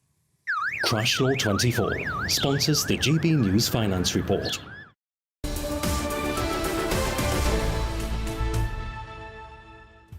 Still to come, would you be allowed to have your mobile phone at the Christmas lunch table? Or any lunch table, frankly. Quite. Well, apparently some families still think it's OK to sit there looking at your phone while you're eating your Christmas turkey. No. We're going to debate that next. This is Britain's Newsroom on GB News. Hello there, good morning. Welcome to your GB News weather update from the Met Office. It's going to be a blustery day ahead in northern areas, then turning wet and very windy in parts of the south too, where it is going to be mild for the time of year. Particularly blustery across to the lee of high ground across the Pennines, where there is a yellow weather warning issued until earlier in the afternoon. And then there is going to be plenty of dry weather around to start, plenty of blustery showers around the northwest of Scotland, this falling as snow over the Scottish Highlands too. But then later on we'll start to see a change from the southwest, where we'll see more clouds spilling in and some outbreaks of rain, but still largely mild across the south, feeling chillier across Scotland though, particularly if you add on the wind chill. Now, as we head through into the evening, there should be some clearer spells, mainly to eastern parts of Scotland, but to the northwest, we're going to see plenty of those showers moving through. These showers are going to be blustery at times and falling as snow over high ground. Similar across Northern Ireland, we'll see those showers around coastal areas, but across parts of northern England, central and southern parts of England and Wales too, we are going to see more cloud and outbreaks of rain, this turning quite persistent and possibly quite heavy at times too, with the potential for some rainfall warnings, so do keep an eye on our website for those. This will slowly clear its way towards the southeast overnight through into Thursday, and we'll see plenty of clear weather to the north of this. Once again, though, still plenty of those blustery showers moving through around coastal areas, and it is going to be a cold night ahead, unlikely to see a widespread frost as a result of the blustery weather, but a chance we could see some spots in sheltered areas. And then as we head through into tomorrow, there should be plenty of dry and clear weather around once that rain clears the far southeast. Still can't rule out those showers though moving through around western areas, and temperatures still feeling a lot colder for many of us as we head into the afternoon with those blustery winds, so saying goodbye to that milder weather, and particularly in exposed spots it is going to be feeling chilly. That's it from me, bye bye for now. The latest GB News travel. Good morning, I'm Russell Holding. In South Ayrshire, the A70 is closed each way at Hillhead after an accident, causing queues each way between Ayr and Cumnock. On the M66 in Greater Manchester, there are northbound delays after an accident earlier between junctions 4 and 3, causing queues back along the M60 each way. The Port of Holyhead remains closed for repairs. The A1 in Nottinghamshire is closed each way for an investigation between Cart-on-Trent and North Muscombe, causing queues. The M48-7 bridge is closed each way between England and Wales because of strong winds. Long delays on the M4 over the Prince of Wales Bridge as you divert. On the M25 in Surrey, there's a lane closed clockwise just before junction 6 at Godstone after an accident, taking 20 minutes in the queues. And on the M27 in Hampshire, there's a lane closed westbound where someone's broken down between junctions 9 and 8 from Fareham to the Busselton and Hambleton, causing queues. And that's the latest. You can stay up to date throughout the day by visiting our website, gbnews.com.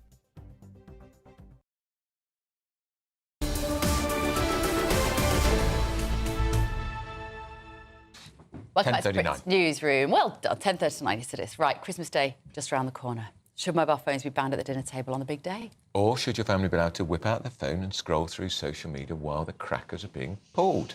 Well, parenting expert Annette Kello and CEO of the Youth Vote, Alex Cairns, both join us now. Good morning to you both. Right, Annette, let's start with you as a parenting expert. This sets a terrible example for your children, doesn't it, if you let them watch their phone at the table?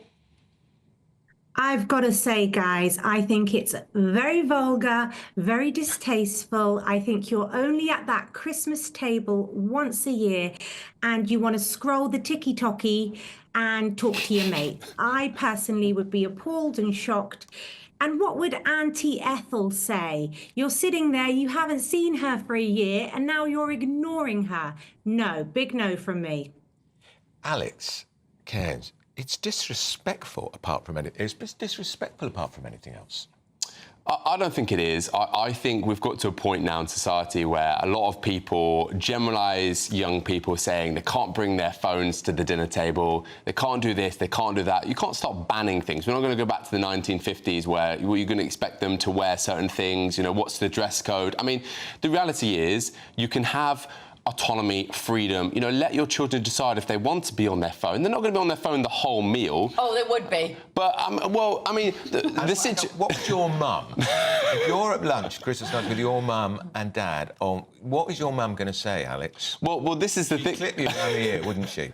Well, look, I actually think that my mum and dad they wouldn't be that pleased, but actually, I think the reality is we've got to a point where if you start banning things, you know, it's the same thing about, you know, lots of parents say, oh, we don't want our children on social media, we're going to ban it. You know, if you start banning things, people are going to rebel. You've got to positively encourage. And I think, I'm not saying that they should be on their phone the whole time at Christmas dinner, but sometimes Christmas dinner takes 4-5 hours. I don't want to be listening to my auntie and uncle rattle on about, you know, how good the 70s were for an hour, you know.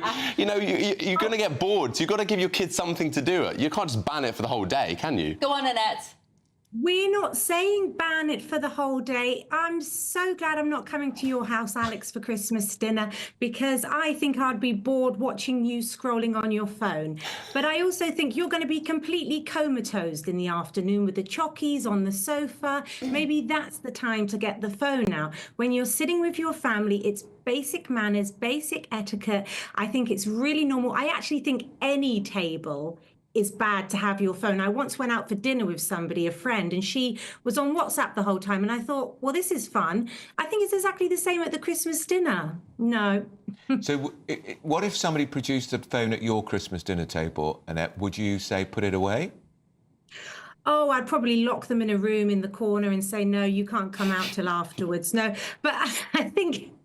No, I think, you know, your phone is a huge dopamine hit every time you get a message or something on social media. So I personally think I'd just say it's polite to put it away. And it's nice just to see your nearest and dearest and have a good chat and a catch up. There's plenty of time for the phone later.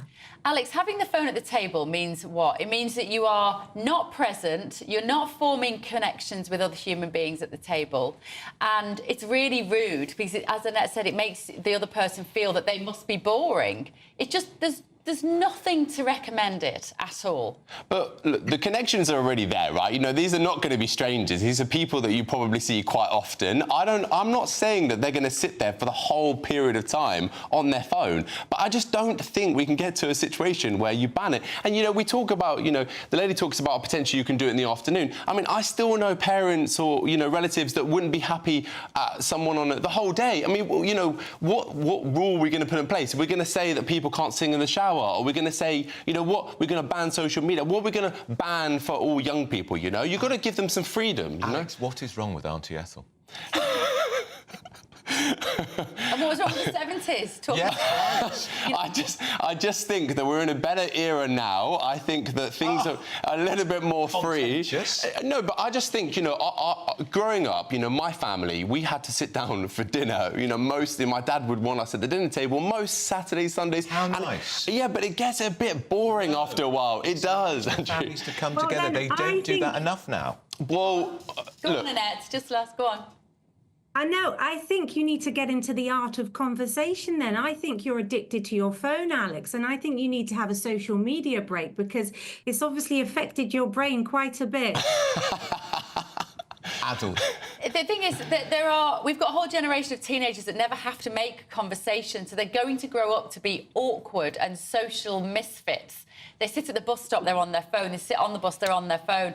They don't talk to each other, Alex. And surely the meal time, particularly on Christmas days, where you bring people together and teach them a basic human skill. I see plenty of, you know, I don't want to generalise, but I see plenty of people that are of the older generation that are on their phone, on their commute. That's true. So a lot of people are like, oh, you know, the teenagers, they can't speak to anyone because they're always on their phone. It's just nonsense. Like, you know, give people the freedom. They're not going to be on their phone the whole time.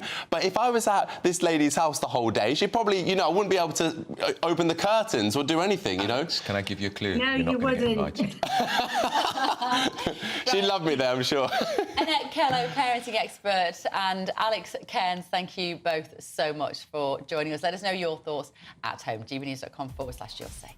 Up next, we'll find out why you might struggle to get your hands on some tiramisu before 10 a.m. in Scotland. But first, if you're in search of some winter sun, you'll look forward to this forecast for some of our top European holiday destinations. I forecast a perfect holiday in the sun. Weather looking good then? For sure, and no worries about our travel insurance. All Clear Travel Insurance sponsors GB News Travel Destinations forecast. Unsettled at times across western parts of Europe with some strong winds and also some cloud and rain at times. Generally more settled as we head towards Greece, but some stronger northerly winds affecting Madeira, parts of Portugal and Spain, also dragging in some cloud, perhaps some showery outbreaks at times too. These could also feed into southern parts of France, northern parts of Italy too. Largely settled as we head towards Greece, plenty of sunny spells there, and it should be largely settled into the weekend with temperatures remaining fairly similar. All Clear Travel Insurance sponsors GB News Travel Destinations forecast. Up next, we're going to Glasgow to breathalyse our Scotland reporter, Tony Maguire. Find out why in just a few minutes from Britain's Newsroom on GB News.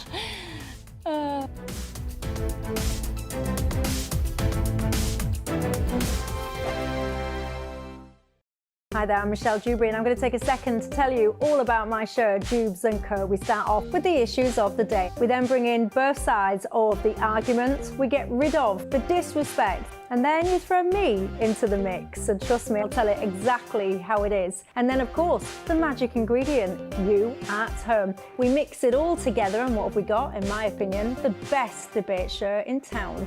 Monday to Friday, 6 till 7 on GB News, Britain's news channel. This is GB News, Britain's news channel. And the latest series of Big Brother has just wrapped up. And as always, the housemates managed to cause a stir. Yeah, that's an understatement. After 5 weeks of drama and twists and turns, 6 housemates were left to battle it out for a £90,000 prize. Well, our next guest was there to the bitter end, coming third in this year's competition. 6 weeks you were in there. Oh, I tell you what, it was a long time. What goes through your mind? Is it, do you start to go a bit sort of, what do they call it, cabin fever? Yeah. Do you go a bit nutty? Like, at times, not that I've ever been in prison, but I kind of likened it to being in jail, particularly when we were having to eat the porridge with water, no sugar, or, you know, That was difficult. And the feeling that you just can't leave. I mean, you can, but, you know, it was, yeah. You can, tough. but you won't get your hands on that prize money. No, exactly. You made it to the end. Yeah. And it's quite a big house, isn't it? Yes. Do you feel as though you can get away from housemates if they're annoying you a bit, or does it feel like your hot house with no, people you don't can. like very much? If you're sort of, you know, if you're not comfortable with a certain conversation or something like that, you can always take yourself and move away. But can you have time to yourself? No. Not really. I mean, even you might think, do you know what, I'll just go and lock myself in the toilet for a few minutes.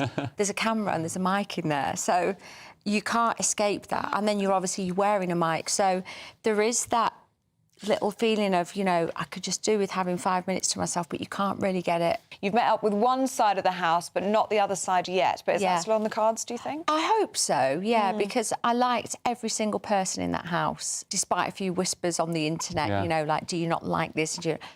I liked everybody in the house, never had a bad word with anybody, so... GB News, the People's Channel. It's Patrick Christie's Tonight, and here we do things differently. It's explaining the absolute madness of this, doesn't it? It's explosive. I mean, this is very good. It's lively. 850. Your government sat there, Sean, and it did nothing. It's controversial. And the Middle East has been in turmoil since before I was born. It's everything you need to kickstart your evening. Everyone's had their Weetabix tonight. I love to see it. That's Patrick Christie's Tonight, weeknights from 9 p.m. Only on GB News, the People's Channel, Britain's news channel.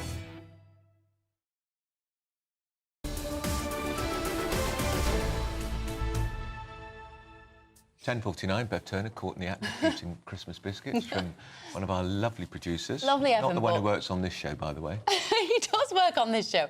He bought us a lovely box of He biscuits, did. so we went a bit early on the biscuits. And It's Bev's eating them. It's only 10 to 11, sorry. Now, shoppers in Scotland, talking of food, have been left shocked after being blocked from buying Christmas puddings that contain alcohol before 10 o'clock in the Can morning. you believe this? Waitrose, who I thought were sensible, have apologised to customers over what they described as an error. Well, we sent GB News Scotland reporter Tony Maguire to Waitrose. He's had a tiramisu to himself this morning. He's not vomiting. If you're listening on the radio, Tony Maguire has had a full tiramisu before breakfast. He's now doing a breathalyser just to see how alcoholic. Hello. Hello, Tony Maguire. How are you feeling Good after morning. your whole Yes, tiramisu? hello. Sorry about that. I will say before I start explaining what the heck I'm doing to our radio listeners, this is going to be some segment for them. Just as a little proof here, we've got the full tiramisu, completely polished off, 5 portions, not the breakfast I would have of champions I would have liked this morning. But yeah, as you just came to me there, I was filling this bag. So this is a disposable breathalyzer test, and the idea is that in one big breath for about 20 seconds you breathe in and then slowly push the air over the next couple of minutes through the tube at the top. Now at the tube at the top there's some yellow crystals. If I am over the limit here in Scotland, then that will pass the middle red line, so hopefully can show you that in a minute or two. Now this is all comes down to a story of an elderly couple at a branch of Waitrose in another part here of Glasgow, where Carol and Stuart Mullen went into Waitrose to try and purchase a tiramisu. Quite smart, trying to get ahead of the Christmas dinner shopping. Alas, they were told that they couldn't buy it because it was in breach of Scotland's licensing laws. Now here in Scotland, unlike elsewhere in the United Kingdom, you can only buy alcoholic products between 10 a.m. and 10 p.m. Now in 2017, I believe, that was changed slightly to allow things like chocolate liqueurs, and actually had a look at some of them also sold in Waitrose, and some of those chocolate liqueurs I'll have, at about 3.5% alcohol.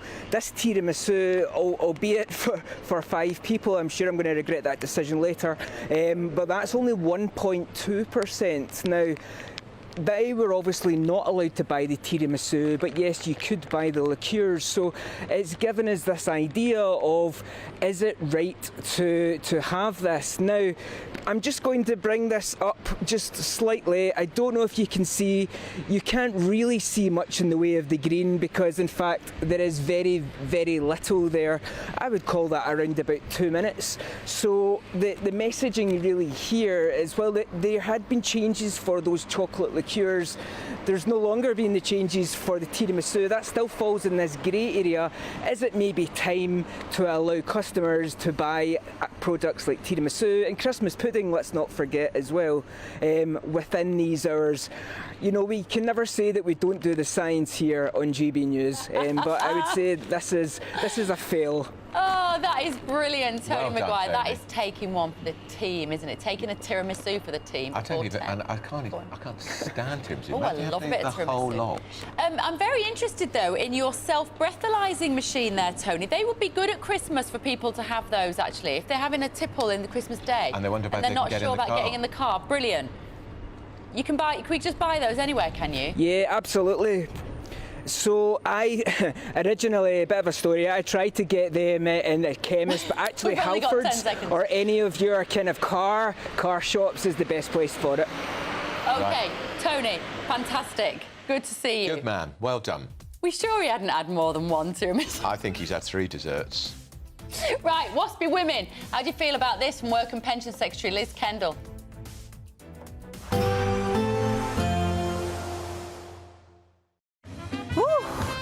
A chilly start will give way to a lovely, warm afternoon. Boxed heat pumps, sponsors of weather on GB News. Hello there, good morning. Welcome to your GB News weather update from the Met Office. It's going to be a blustery day ahead in northern areas, then turning wet and very windy in parts of the south too, where it is going to be mild for the time of year. Particularly blustery across to the lee of high ground across the Pennines, where there is a yellow weather warning issued until earlier in the afternoon. And then there is going to be plenty of dry weather around to start, plenty of blustery showers around the northwest of Scotland, this falling as snow over the Scottish Highlands too. But then later on we'll start to see a change from the southwest, where we'll see more clouds spilling in and some outbreaks of rain, but still largely mild across the south, feeling chillier across Scotland though, particularly if you add on the wind chill. Now, as we head through into the evening, there should be some clearer spells, mainly to eastern parts of Scotland, but to the northwest, we're going to see plenty of those showers moving through. These showers are going to be blustery at times and falling as snow over high ground. Similar across Northern Ireland, we'll see those showers around coastal areas, but across parts of northern England, central and southern parts of England and Wales too, we are going to see more cloud and outbreaks of rain.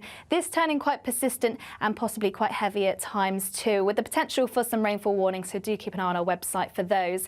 This will slowly clear its way towards the southeast overnight through into Thursday, and we'll see plenty of clear weather to the north of this. Once again, though, still plenty of those blustery showers moving through around coastal areas, and it is going to be a cold night ahead. Unlikely to see a widespread frost as a result of the blustery weather, but a chance we could see some spots in sheltered areas.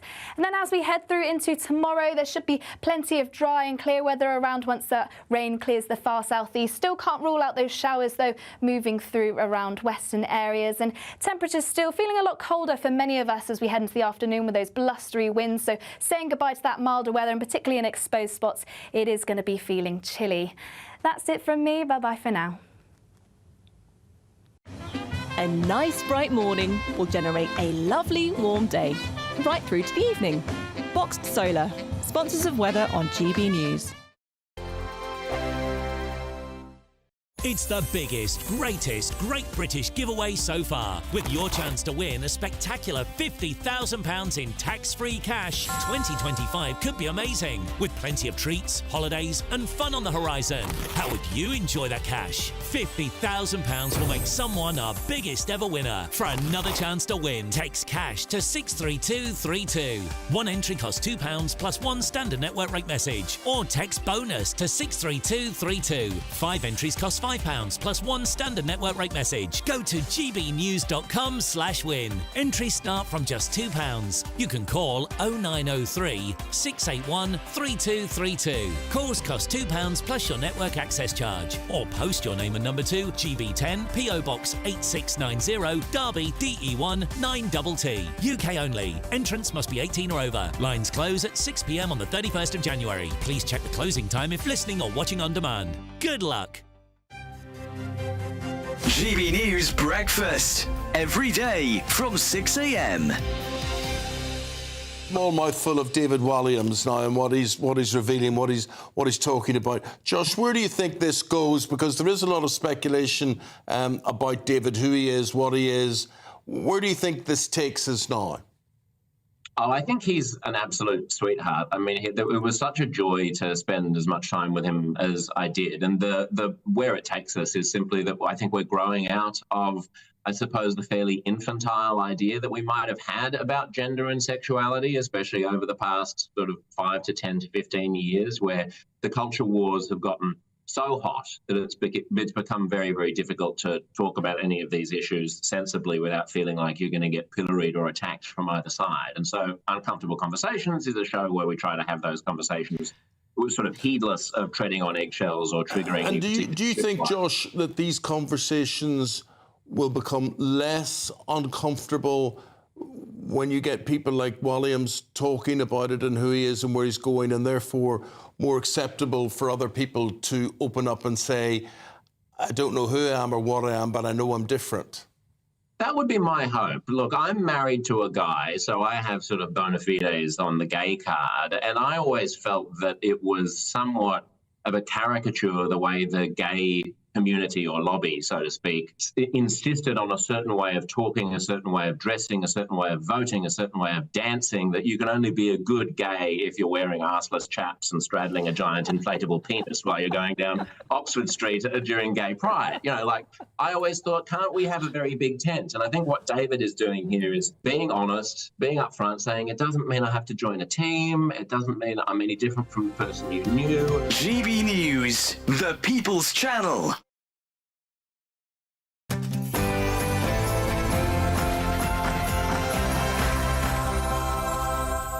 Morning, 11 a.m. on Wednesday, the 18th of December, live across the UK, Britain's Newsroom with Andrew Pearce and Bev Turner.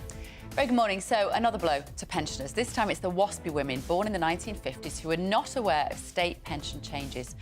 They're the ones who have been hit by this, and here is Work and Pension Secretary Liz Kendall. The government does not believe paying a flat rate to all women at a cost of up to £10.5 billion would be a fair or proportionate use of taxpayers' money. And of course, it's the final time this year the Prime Minister and Tory leader Kemi Baid not clash at Prime Minister's questions. There's going to be plenty to discuss, and we'll be looking to it.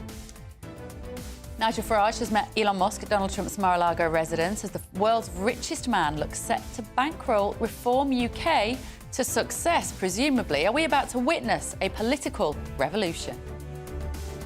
With war in Europe and conflict in the Middle East, the Prime Minister is still refusing to commit to a 3% defence spend. He insists instead working with NATO is the best plan of action. And with the new year comes, you guessed it, a new set of train strikes. Avanti West Coast have announced 5 months of weekly walkouts starting perniciously on New Year's Eve.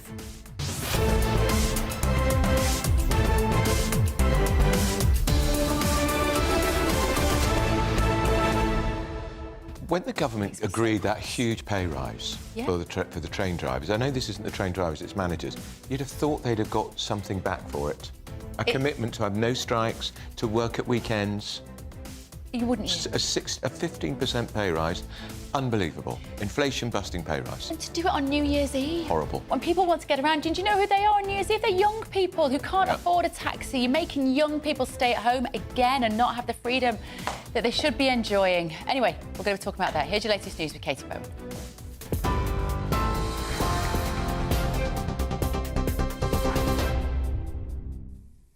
Bev, Andrew, thank you and good morning. It's just gone 11 o'clock. These are your latest headlines from the GB Newsroom. The Chief Magistrate has ruled a short while ago that police can seize more than £2 million from influencers Andrew Tate and his brother Tristan after they failed to pay tax, on £21 million worth of revenue from their online businesses. Devon and Cornwall Police made a legal bid to seize the money, which is held in 7 frozen bank accounts from the Tates and a woman identified only as Jay. In his judgment, handed down at Westminster Magistrates Court this morning, the Chief Magistrate said that what appeared to be a complex financial matrix was actually a straightforward cheat of the revenue. Also announced this morning, restaurant critic Grace Dent will judge the next series of Celebrity MasterChef alongside John Turode. The 51-year-old will step in for the upcoming 20th series after Greg Wallace stepped away from the programme following allegations of inappropriate behaviour. Dent has appeared regularly as a guest on MasterChef and last year was a contestant on MasterChef Battle of the Critics. Elsewhere, UK inflation has risen to its highest level since March, according to official figures. The Office for National Statistics said inflation rose to 2.6% in November, up from 2.3% the previous month. This is the highest rate since March and the second rise in 2 months. The figures come ahead of the Bank of England's latest decision on interest rates tomorrow. The ONS's chief economist said the rise was driven by an increase in petrol prices. Chancellor Rachel Reeves reacted to the figures earlier on. Inflation numbers today show inflation at 2.6%. That is comparable to other countries around the world. In the United States, it's 2.7%, so slightly higher. In the euro area, it's 2.3%. So broadly in line with our international peers. I recognise that the cost of living crisis continues to bite. That's why in the budget we increased the national living wage, a pay rise for 3 million workers, and it's why we froze fuel duty so that motorists are not paying more at the pumps.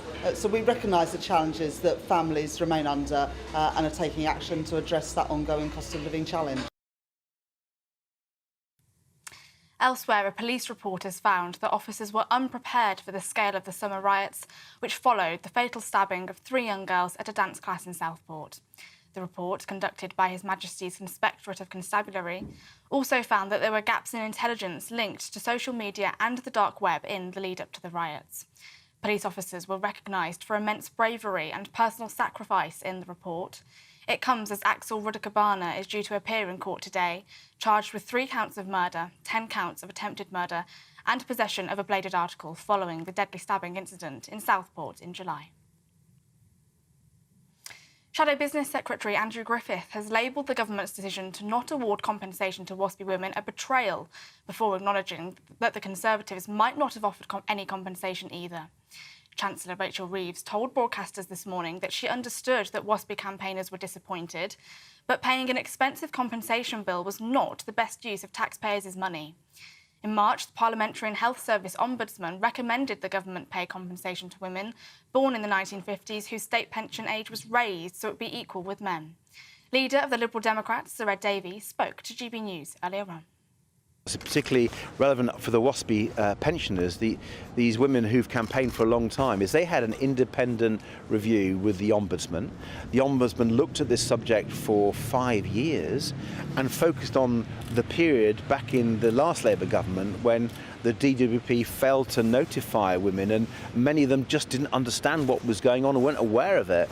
And it's the independent ombudsman that's made these recommendations. I think the government needs to look at this, needs to change its mind, actually. And finally, workers on Avanti West Coast are set to stage a series of strikes after rejecting a deal aimed at resolving a dispute over rest day working.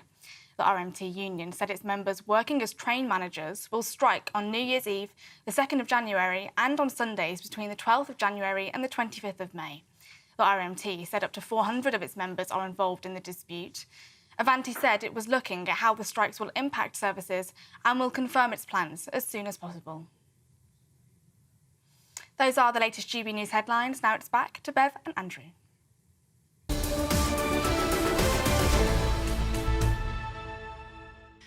Very good morning. This is Britain's Newsroom with Bev and Andrew. As Christmas is hurtling towards us, I'm just having a look at what you... Beverly's not prepared. ...are saying. I'm not. I even took 2 days off this week to get ready. If your kids are watching, sorry kids, she's not prepared. You haven't done the Christmas shopping. That present you're wanting. Everything that I went online so I took Monday, Tuesday off this week just to kind of get myself together because I'm just not ready. What's new? And everything was like delivery, December the 31st, delivery, January the 6th. Go to the shops. Support There the aren't high any street. shops. Support the high street. There's a great shopping centre around the corner. It's called Westfield. There's never anything in it. And yeah, but have you seen Westfield? It's the size of an aircraft hangar. I can't walk around there. It'll take me all day. Anyway, I have bought some stuff in real life and some stuff online. Right, let's have a look. Richard at home. You haven't spent too much on my present, have you? We haven't done presents. You know what? We're both as sentimental as each other, but I kind of love that about you, Andrew. Neither of us have done presents or cards. Richard said, all this stuff about phones seems to be preparing people to think that it would be better to ban social media and a lot of the internet for most people. It's part of the agenda to control what we think and what we say. Be careful of what they tell you to think. Well, you think in Australia, under the age of 16, iPhones being banned. Very brave. Social media being banned. Yeah. So for under 16. Yeah. Really brave.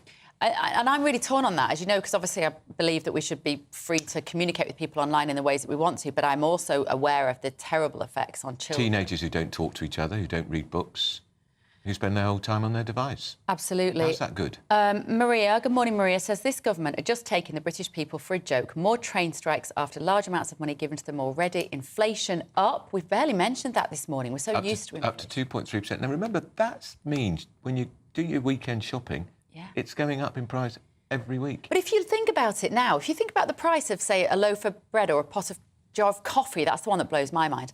It's not just 2% higher than it was 2 years ago. It's like 30, 40, 50% higher than it was a few years ago. In my local little M&S, you have to ask for the big jar of coffee because they get pinched. Well, because they're... What are we living in? Well, it's because it's £10. What are we living in? What has happened? Amazing. Maria goes on to say, the Waspies, the winter fuel, the Rwanda money squandered due to the childish refusal to give it proper consideration. Right. Farmers' taxes without proper assessment. Billions being paid to everybody else but the UK. Sleaze and freebies with no responsibility for appropriateness to their high office and to the people. It stinks. And remember on the farmers, they're hiking inheritance tax, but we are giving £534 million in taxpayers' money to 10 farming projects in Africa, Asia and South America. Doesn't that stick in your craw? Sticks in mine. It's unjustifiable. It's utterly contemptible, is how I feel about these policies. £534 million for 10 overseas farm projects, and we're stuffing our farmers. And somebody whose name I can't say because I presume it's not your real name, it's a bit naughty, says, as a pensioner, can I apply to be a train driver as just 2 shifts will pay my heating bill for the year and a turkey?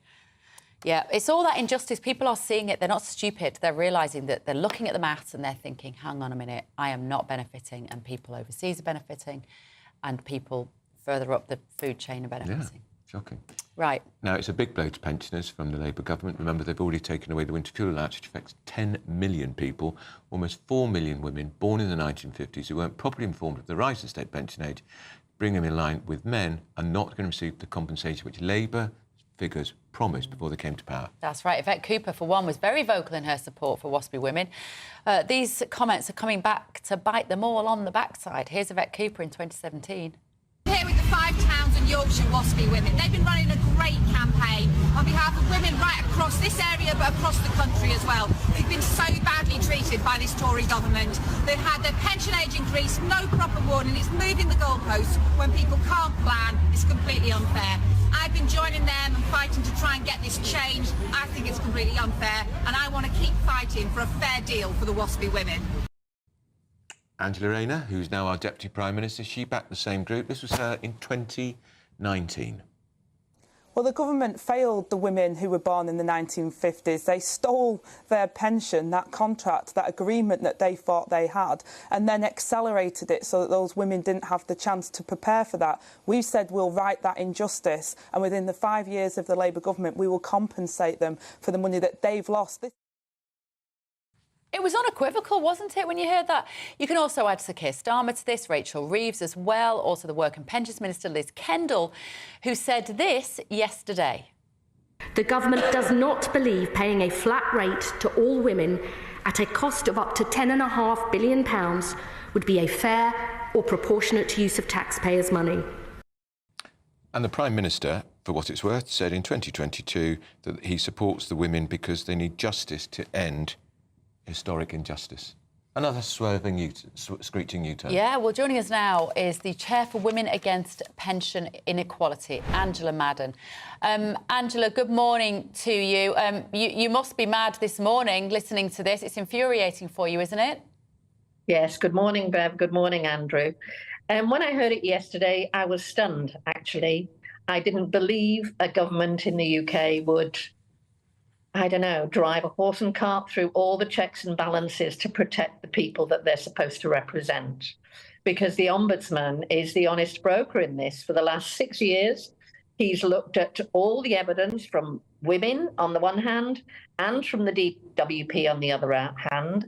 And after looking at thousands of pieces of evidence and looking at it for 6 years, he has recommended that we suffered injustice that deserved compensation.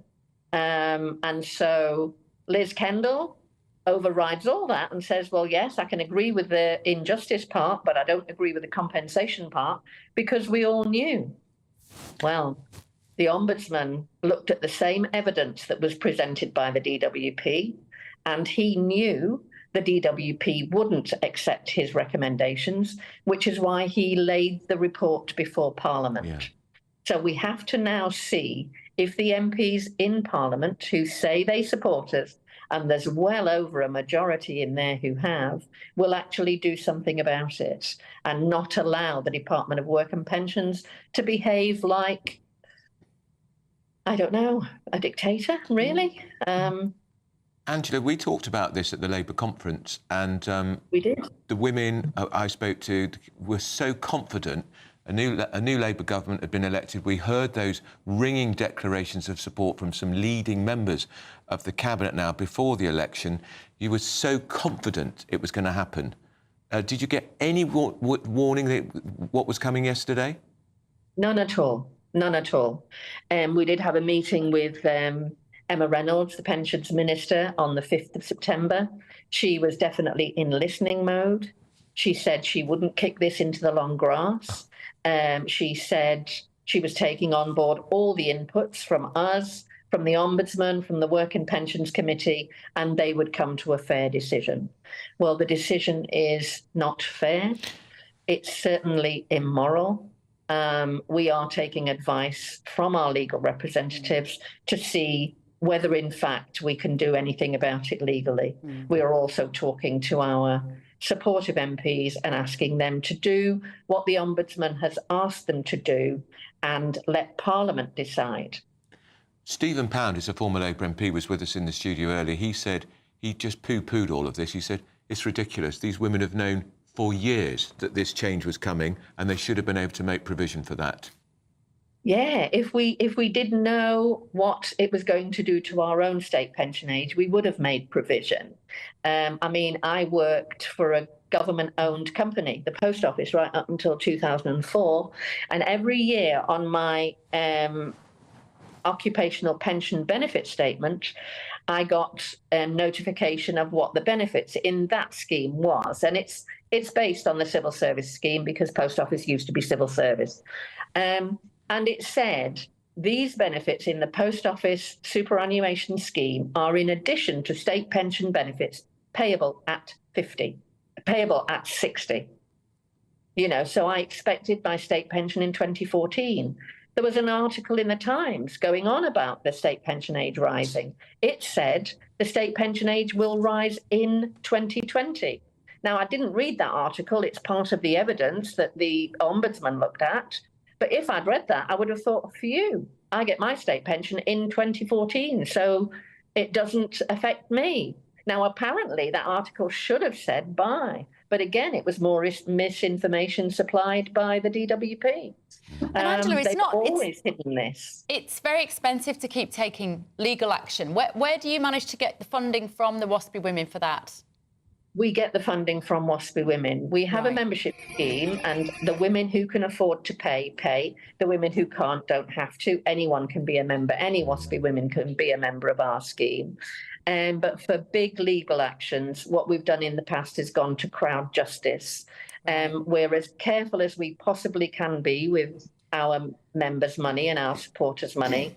And we know from a crowd justice campaign, if the women put their hands in their pockets once again and allow us to carry on, that they want us to take legal action on their behalf. Do you know, I don't like to pull the sexist card, but I can't help but think, Angela, if there was a number of men that were affected by this, that maybe the powers that be would have sorted you out by now. Well, you've talked earlier in the programme about the agreement with the rail union. And the miners' pension scheme has been reinstated. Now, that's all about men, isn't it? Of course it is, yeah. But we're old women, and they must think we haven't got any power, and it's OK to chuck your granny under a bus. Yeah, and this under the first ever woman Chancellor of the Exchequer, Angela. Yeah, it's sad. It's very sad. It's very sad, and I think women like you, basically, you could run the country with your eyes shut. I've always said there's a certain type of woman, give her a pot of tea and a clipboard and she could solve all the problems in the world. So, listen, we really applaud your determination in this as well, and wish you all the best with it, Angela. Thank you so much. Thank you. Well, it's the point, isn't it? The first woman Chancellor of the Exchequer, and she made that point, didn't she, Rach Reeves? The first woman Chancellor of the Exchequer, and it's her decision. Yeah. Let's be honest, because she controls the purse strings. It is a lot of money. I get that. Up to $3 billion. But again, this isn't something that, as a surprise, this isn't, this is something that subsequent governments have known was looming for a long time. Add it to the long list of injustices.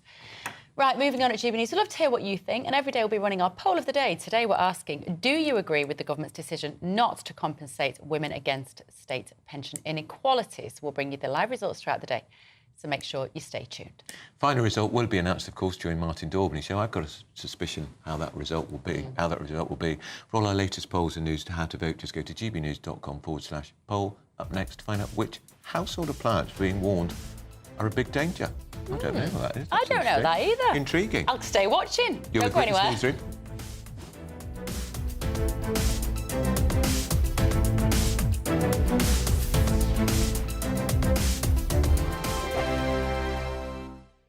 We're proud to be GB News, the People's Channel. And as you know, we always love to hear your views. Now, there's a new way of getting in touch with us at gbnews.com/yoursay. By commenting, you can be part of a live conversation and join our GB News community. You can even talk to me, Bev Turner, or any of the members of the GB News family. Martin Daubney, weekdays from 3 p.m. After the Hollywood ending that Wrexham Football Club have got, can Chorley FC benefit from a bit of the old celebrity magic dust? I can't see why not. The guys have been down a few times now, and when they do come down, obviously they're bringing that with them. A little town like Chorley doesn't see much of the charts and big stars, so it's really nice to see them, and we always welcome them when they do come down. And Mark, give us a flavour of the level of football. I understand you're in the National League North, right? That's 6 rungs down from the top flight. I mean, you're only just down the road from Manchester City, right? But I mean, give us a flavour of the two different worlds between your club and Man City. Our players are all part-timers. So we've got kind of fitness coaches, we've got teachers, we've got all kinds of players who have full-time jobs alongside playing. Our average crowd is probably a tenth of what you get at Man City, probably even less than that. We get about 1,500 on a home game. The thing is, we know where we are and we understand where we are, and we are a real community club.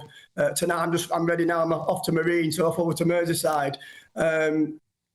Playing the likes of Liverpool and Everton over on Merseyside would be kind of a dream come true. But we know where we are. We would just love to get to the Football League. So teams like Salford,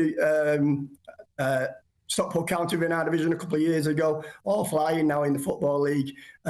We just want to do the same. We sat down with the board last year and they told us a vision for the future, and that vision most definitely is that we want to be a Football League club.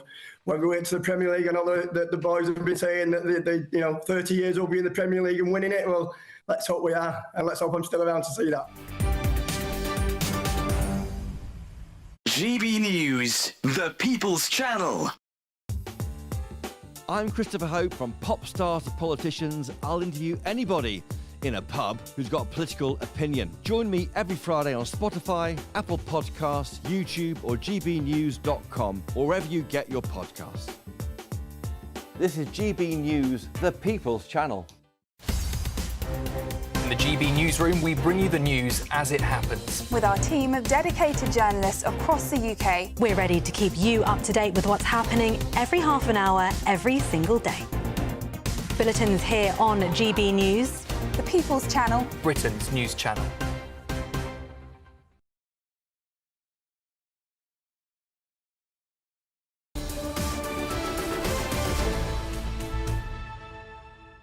Gorgeous George. 60% get fewer We're cars. on the telly. Nobody's Right, Bev Turner, Andrew Pearce with Stephen Pound, Mike Parry as well. We're terribly undisciplined when we come back from the breaks. Gentlemen, Yes. can I ask for higher standards of behaviour, please? Okay. Well, you'll never get it. If you promise to be very strict with us. I hope you heard our very nice waspy woman diss what you said. Did she? Yes. Oh, give him a break. Poor Stephen Pound. He's He trying can cope. hard. Well, I probably would in her position. Right, listen, can we talk about the most dangerous household appliance? Yes. What is it? Sorry, are you asking me, or has there been a report which has identified it? Yes, it's the latter. Well, is it a Christmas pudding case, in Scotland? no, it would have to be, in my experience... a vacuum cleaner? No. Kitchen appliance? Well, No. I thought, hang on a minute, we said the most dangerous thing in the house. What are we... A toaster? No, hang on, this is a story. It's not. This isn't a trick question. Oh, right. Could we find the story, please? What newspaper is it This is a story in? that you're here to talk about. Do neither of you know what it is? Have you been on the tiramisu, you two? No. I've just had a Scottish Christmas pudding. Is it a food mixer? No. Do people put their hands in food mixers? This is not how this conversation is meant to go. Is it the toilet? It's the toilet. Oh, it has to be. Yeah. People falling off. Why do we want to talk about that on a night? But because he's flushed with success. Because we trailed it as the most dangerous thing in your house. Right. Apparently, 14% of domestic accidents happen while people are on the loo. Elvis Presley died on the cars, didn't he? He did. Yeah. And so did Lenny Bruce in August 1966. Do you have any more information about this story? Who's Lenny Bruce? No. About a microwave. I think we should move to another story. Yeah, shall we? Yeah, I think it's sad that 60% of people getting fewer cards this year than they did 5 years ago. Nobody's sending cards. Is that a dig because we haven't bought you one? Well, maybe, because I did buy you one, a of very course. nice Christmas card. But And last year we had one from Stephen Pound, but not this year. Considering that just 2 days ago I went and bought 20 first-class stamps to send my Christmas cards. Well, that's about 43 quid. £33. Isn't that shocking? £33 for 20 first-class. Is it any wonder people aren't sending cards anymore? And do you think it's going to get any better under a Czech billionaire? Yeah, well, absolutely. Checks in the post, boom. Yeah, I think not. Let's talk about the Pope. Yes. But this is quite courageous. This is the Holy Father was visiting Iraq in 2021, right? And he was warned, don't go there for fairly good reasons. Yeah. And there were apparently 2 bomb attempts on him, both of which were foiled by our MI6. Yeah. Oh. British Secret Services actually, because we tend to think that the Vatican has its own Swiss guards, security people. So we actually gave him the information. But it's funny, when Pope Benedict visited, I was actually, I hate to mention another channel, but Anna Botting and I were doing a live broadcast about Pope Benedict as he was going down Horse Guards Parade. And I didn't realise that the microphone was still on. Oh, dear. And they said to me, look at the Pope Mobile, isn't that wonderful? And I said, yeah, nothing says I trust in God more than 2 inches of reinforced plexiglass. And unfortunately, nothing says... I got blessed by the Pope in Ireland in 19... And you're a better man for it, Mike. The Polish Pope. John Paul II. John Paul II. It was his first overseas visit. He landed on the... Do you remember? He landed in Ireland, in Dublin, got off the plane, and kissed the... I wouldn't kiss the tarmac. On 1980. But that wasn't his first trip, because he was actually studied at St Mary's College. The reason why... First trip as The Pope. reason why he was a Fulham supporter was because when he was at St Mary's College in Twickenham, he used to go to see Fulham, because he was a very good goalkeeper in his day, and also a very good competitive skier. This is Jan Pavel. He blessed me in Coventry at Baggington Airport in 1992. Really? Oh, well done. I got this close to him. Excellent. Yeah, well, he actually, very moving. he put his hands on me and all that kind of stuff. Yeah. Do you think the Pope would be able to do anything with the economy, considering the figures out this morning show that inflation's now going up? Oh, that's a pretty No. And now more and more businessmen, headline here this morning in the business pages of the Daily Telegraph, Chancellor accused of derailing UK's recovery. How could you possibly expect a recovery if you're making the cost of labour more expensive expensive, putting people out of work and heaping taxes on every area of business. How could you... And talking down the country. And talking it down since day one. But the alternative would be stagnation, with nothing in this country working, with everything falling to pieces. Absolute We've rubbish. got to actually invest and get the country... We've got to get improvement in this country's economy. And the only way to do that is to actually invest for the future. No. There's a difference between invest and taxing people. What the socialists call investment is taxing people, taking money off them and misspending it and putting the country into recession. Where do you get the money for investment from? Where do you get the money investment from? What you do is you spend it wisely. You don't come up with crackpot schemes. You're not answering the question. No, I am. No, you're not. A crackpot scheme costing £22 billion to capture carbon, which has never been tried before. What on earth are you doing allocating money to that? What are you doing giving train drivers so much money they won't work on their days off because they're too rich? Just getting back to the point that you've actually glided over a minute ago, if you're talking about spending money wisely, ask yourself this simple question: where does that money come from?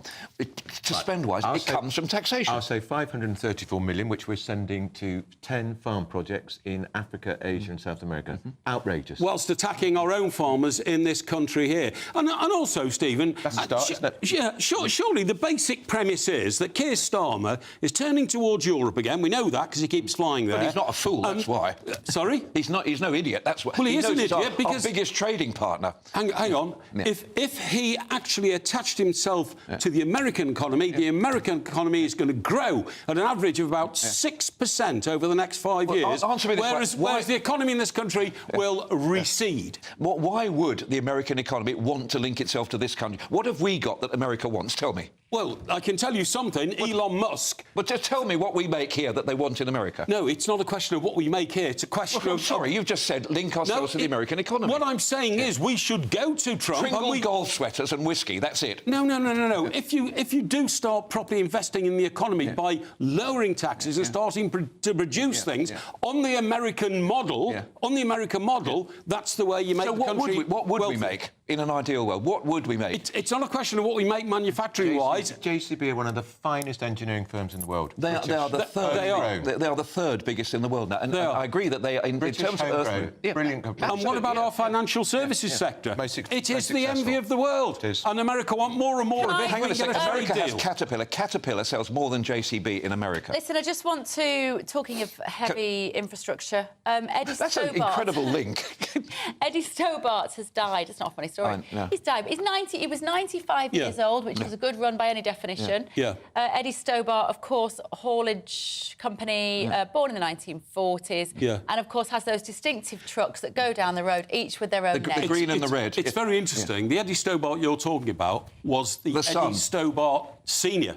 Eddie Stobart Senior, who died at 95. It was his son who did the branding. Now, he was known as Edward. The one you're talking about is Edward Stobart, who actually ran a farm in Westmoreland and had a couple of lorries to transport the farm equipment around. Right. His son, Eddie, turned that into Eddie Stobart, the trucks, but predeceased his father by about 14 years because Eddie overexpanded the company into all sorts of other areas abroad and ran into terrible problems. These days, you might see those trucks parked outside supermarkets called Expo. It was taken over by another international company. But I knew that. But the other thing that's really interesting about Eddie Stobart Senior was he was a passionate supporter of the local evangelical church. Yes, he was. And he funded 5 churches in a sort of church cluster up there. Yes, he did. Gave a huge amount. He was an old-fashioned philanthropist, an old-fashioned businessman who built up a very good business that then got pretty much destroyed by the next generation. Yeah, well, it's the same old story. Overexpansion. That's One of those things. I thought if I just lob this Eddie Stobart story into the studio, Yes. I know that you two are going to have Minor information as always. Absolutely. But yes. Eat your Christmas, gentlemen. Sympathies to his May you families. carry on your feuding next year. Yes. Stephen Powell, Mike Parry. Is this a season of goodwill? Thank you so much. We will see you two in the new year. Well, indeed. It's Christmas Day when you would have been on next year, so happy Christmas to you both. And will you be here New Year's Day? I'll be here New Year's Eve. Do you know there is a Beverly, an Eddie Stobart lorry called Beverly? Yeah, there is. We're looking forward to PMQs of 2024, but don't go anywhere. Quick break. Britain's Newsroom, don't go anywhere. Hello there, good morning. Welcome to your GB News weather update from the Met Office. Sunny spells and blustery showers across northern areas with outbreaks of rain slowly moving their way into the southwest. And it's generally going to be quite a windy day for all, particularly across areas in the north. We've got low pressure dominating to the far north of the country, bringing in a squeeze of the isobars, so a blustery day for most. And then later we do have outbreaks of rain slowly creeping in their way into the far southwest. These could turn quite heavy and persistent later on into the afternoon. But before we see those, there should be plenty of sunny spells across the country. Plenty of showers moving into the far northwest of Scotland, though, and perhaps at times western coasts of Northern Ireland. And it's generally staying quite mild to the far south, but a chillier day on offer across parts of Scotland, particularly if you add on the wind chill. Then through into this evening, we'll continue to see those outbreaks of rain slowly push their way into central and eastern parts of the country. Still, once again, quite heavy and persistent at times and fairly blustery under those cloudier skies. Still a few showers creeping into western coasts of Northern Ireland, and just that rain starting to creep into the far north of England, and still plenty of blustery showers moving across parts of Scotland. These could be wintry across high ground at times too. Now, through the course of the night, we'll see once again that rain spreading its way towards the southeast, generally not clearing the far southeast until the early hours of the morning. Turning colder from the north with a brisk northerly flow, still pushing in those showers into the northwest at times. And slowly through the course of the night, they'll start to creep in further south across parts of Wales in the southwest too. And it's going to be a very blustery and cold night on offer for most. Then heading through into tomorrow, once again, there should be lots of dry weather around, particularly across the east, but in the west, still plenty of showers feeding through. These could fall as snow across high ground at times. And in those brisk northerly winds, that's really going to add on to the wind chill, so it's going to be feeling much chillier as we head into tomorrow, particularly in the south, where it's been fairly mild recently. Bye for now. Good Afternoon Britain isn't just about us. The wonderful thing about this programme is it's about everyone watching. It's an interactive programme. Well, there absolutely is something to see here, and we're going to be talking about it more. Whether it's breaking royal news, Will, please bring us up to date. or indeed a particularly punchy speech in the House of Commons, Very, very curious. we bring it to you live, and then we bring you live reaction as well. That's Good Afternoon Britain, weekdays from midday. Only on GB News, the People's Channel, Britain's news channel. Hi there, I'm Michelle Dewberry, and I'm going to take a second to tell you all about my show, Dubes & Co. We start off with the issues of the day. We then bring in both sides of the arguments. We get rid of the disrespect, and then you throw me into the mix. And trust me, I'll tell it exactly how it is. And then, of course, the magic ingredient, you at home. We mix it all together, and what have we got? In my opinion, the best debate show in town. Monday to Friday, 6 till 7 on GB News, Britain's news channel.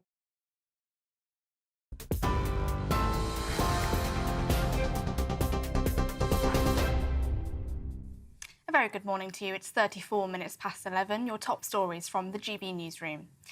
Andrew Tate has said that a court ruling allowing police to seize more than £2 million from him and his brother is not justice and a coordinated attack. The Chief Magistrate ruled this morning that police can seize more than £2 million from the brothers after they failed to pay tax on £21 million worth of revenue from their online businesses. Devon and Cornwall Police made a legal bid to seize the money held in 7 frozen bank accounts from the Tates and a woman identified only as Jay. In his judgment handed down at Westminster Magistrates Court this morning, the Chief Magistrate said that what appeared to be a complex financial matrix was actually a straightforward cheat of the revenue. Also announced this morning, restaurant critic Grace Dent will judge the next series of Celebrity MasterChef alongside John Turode. The 51-year-old will step in for the upcoming 20th series after Greg Wallace stepped away from the programme following allegations of inappropriate behaviour. Dent has appeared regularly as a guest on MasterChef and last year was a contestant on MasterChef Battle of the Critics. Elsewhere, UK inflation has risen to its highest level since March, according to official figures.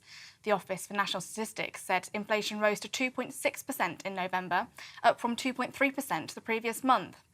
This is the highest rate since March and the second rise in 2 months. The figures come ahead of the Bank of England's latest decision on interest rates tomorrow. The ONS's chief economist said the rise was driven by an increase in petrol prices. Chancellor Rachel Reeves reacted to the figures earlier on. Inflation numbers today show inflation at 2.6%. That is comparable to other countries around the world. In the United States, it's 2.7%, so slightly higher. In the euro area, it's 2.3%. So broadly in line with our international peers. I recognise that the cost of living crisis continues to bite. That's why in the budget we increased the national living wage, a pay rise for 3 million workers, and it's why we froze fuel duty so that motorists are not paying more at the pumps. So we recognise the challenges that families remain under and are taking action to address that ongoing cost of living challenge. Those are the latest GB News headlines for now. Let's get your finance report. For the very latest GB News direct to your smartphone, sign up to News Alerts by scanning the QR code or go to gbnews.com/alerts.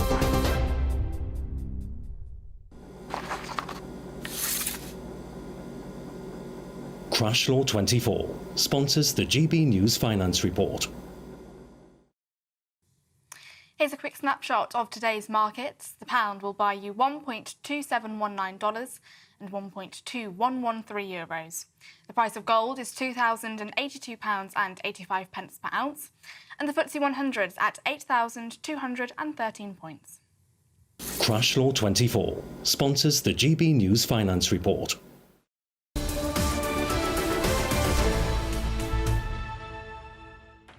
Welcome back to Britain's News. I just got a stroppy message from my mother, Andrew. I've given the game away. She has not done her Christmas shopping. She said, shop local, keep shops Quite right. open, or folk like you in the next couple, or everyone's going to be like you in the next couple of years. She says, you'll be held to ransom by companies like Amazon. Quite right. Don't buy me anything, she says, if it takes a big white van and fuel on the roads. Your mum is the voice of common sense. Where do you think I get it from?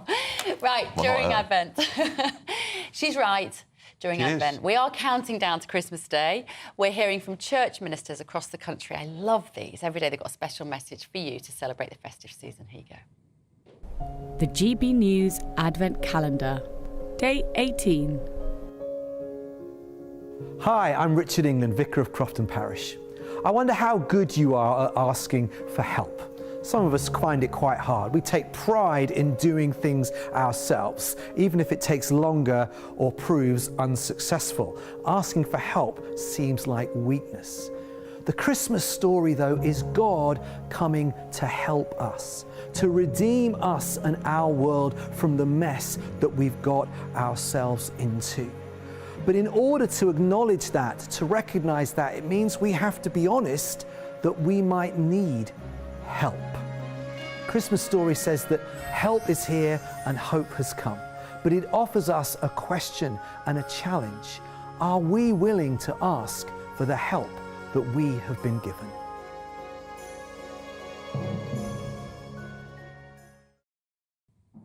You can see all of our special Advent messages as Christmas approaches by visiting gbnews.com/Advent. Do you do Advent calendar in your house?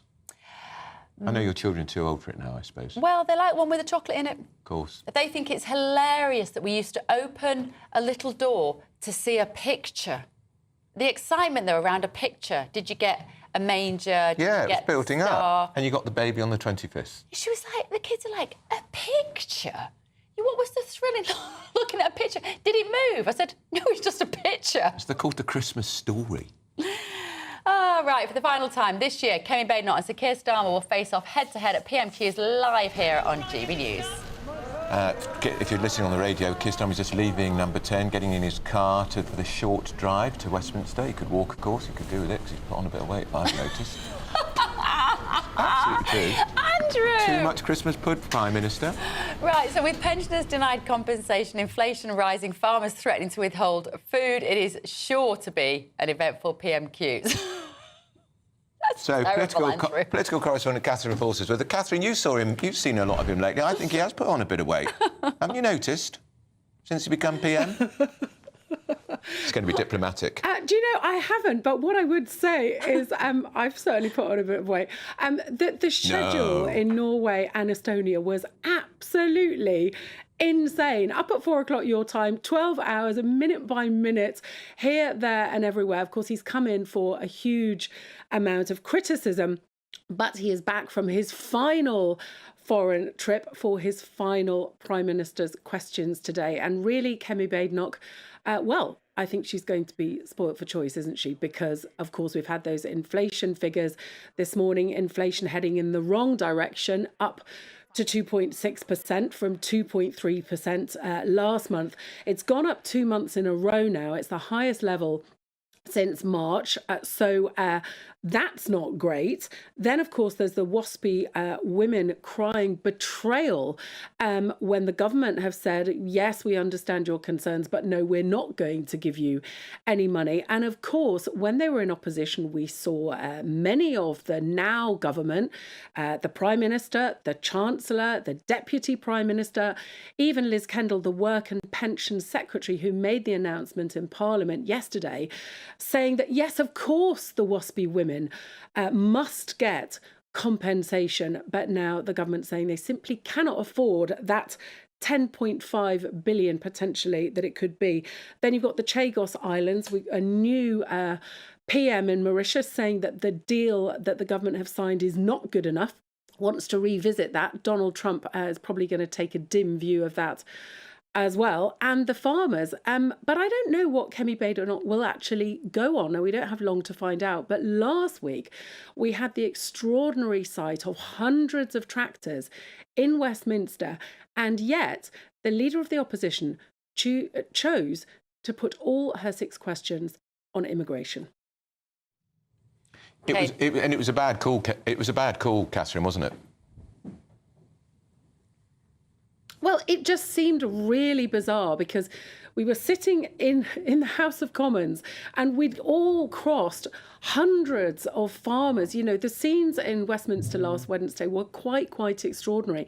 And there was not even a nod to that. Of course, immigration is a huge issue, but it just felt like a really odd choice. So I would expect her to go on.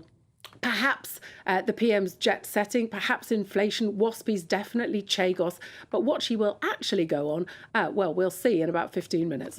OK, brilliant. Thank you, Catherine. Yes, she keeps missing the point, Kemi Badenoch, doesn't she? I saw her the night before at a do, the farmers, and I said, whatever you do, be with the farmers tomorrow. And she didn't. Overhead. Right, listen, Avanti West Coast are going to make your commute a nightmare next year. But first, if you want to sit back and fantasise about some winter sun, I'm going to do just that. Here's a forecast for some top European holiday destinations. You're looking happy. Well, the forecast looks good. So you've sorted the travel insurance then? All Clear Travel Insurance sponsors GB News Travel Destinations forecast. Unsettled at times across western parts of Europe with some stronger winds and perhaps some outbreaks of rain, but elsewhere it should be largely settled. Fairly breezy around Madeira, though largely dry, just a bit cloudy. Perhaps some thicker cloud moving into parts of Portugal with a risk of some rain, and also fairly breezy around coasts. But elsewhere it's going to be largely settled, lots of dry weather around, though perhaps just a few showers around northern parts of Italy. And the remaining largely settled as we head into the weekend, just a slight dip in temperatures by Saturday. All Clear Travel Insurance sponsors GB News Travel Destinations forecast. Up next, turmoil on the tracks. Avanti West Coast are set to start 5 months. 5 months, Andrew Pearce, of weekly strikes starting. And all the strikes were going to stop when Labour got into power. Do you remember? Apparently not. Honestly, I think this is the worst story of the week for me. This is Britain's Newsroom on GB News. I'm Christopher Hope. From pop stars to politicians, I'll interview anybody in a pub who's got a political opinion. Join me every Friday on Spotify, Apple Podcasts, YouTube or gbnews.com, or wherever you get your podcasts. This is GB News, the People's Channel. GB News Breakfast, every day from 6 a.m. But it turns out there's a growing number of grandparents who are now taking up the hobby. And not all of them are male. 7 million gamers are aged over 50, 7 million of them. And we're going to introduce you to one this morning. Her name's Kath Bowie. She's 76 years of age, and Kath has become a worldwide star of the game Fortnite. Good to see you, Kath. Hello, good morning to both of you. And tell me this, Kath, is Bowie your real name? Bowie. Yeah, Bowie. yes, it is my real name, yes. And you do it a Bowie and not a Bowie? It's a Bowie, yes, definitely Bowie, yes. Sorry, Bowie or Bowie? Bowie. Bowie. But that's not what the Jim Bowie was called, or Jim Bowie was called in the Alamo. He was a Bowie. No, but that's what I'm called, Kath Bowie. Oh, right. She's their own superstar. You are your own superstar. You are indeed. Well, so we're led to believe, Kath, that there's nobody else like you, or very few people like you, but there is. There is lots of people your age, your stage, doing what you do.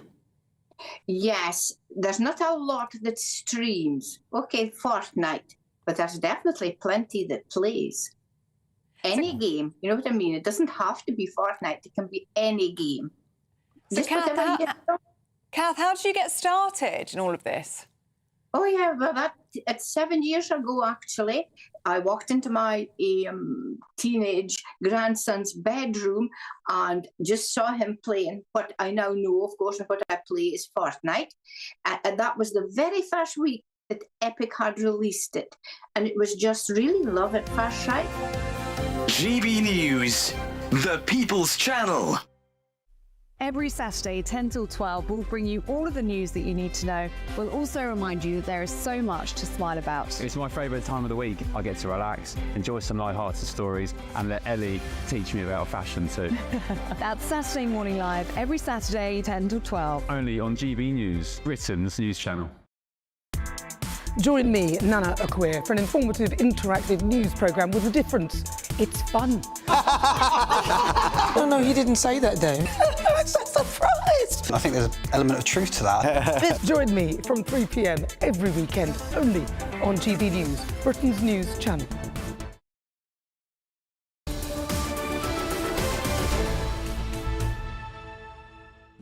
Well, Merry Strikemas and a not-so-happy New Year. Workers on Avanti West Coast are to stage a series of strikes after rejecting a deal aimed at resolving pay disputes.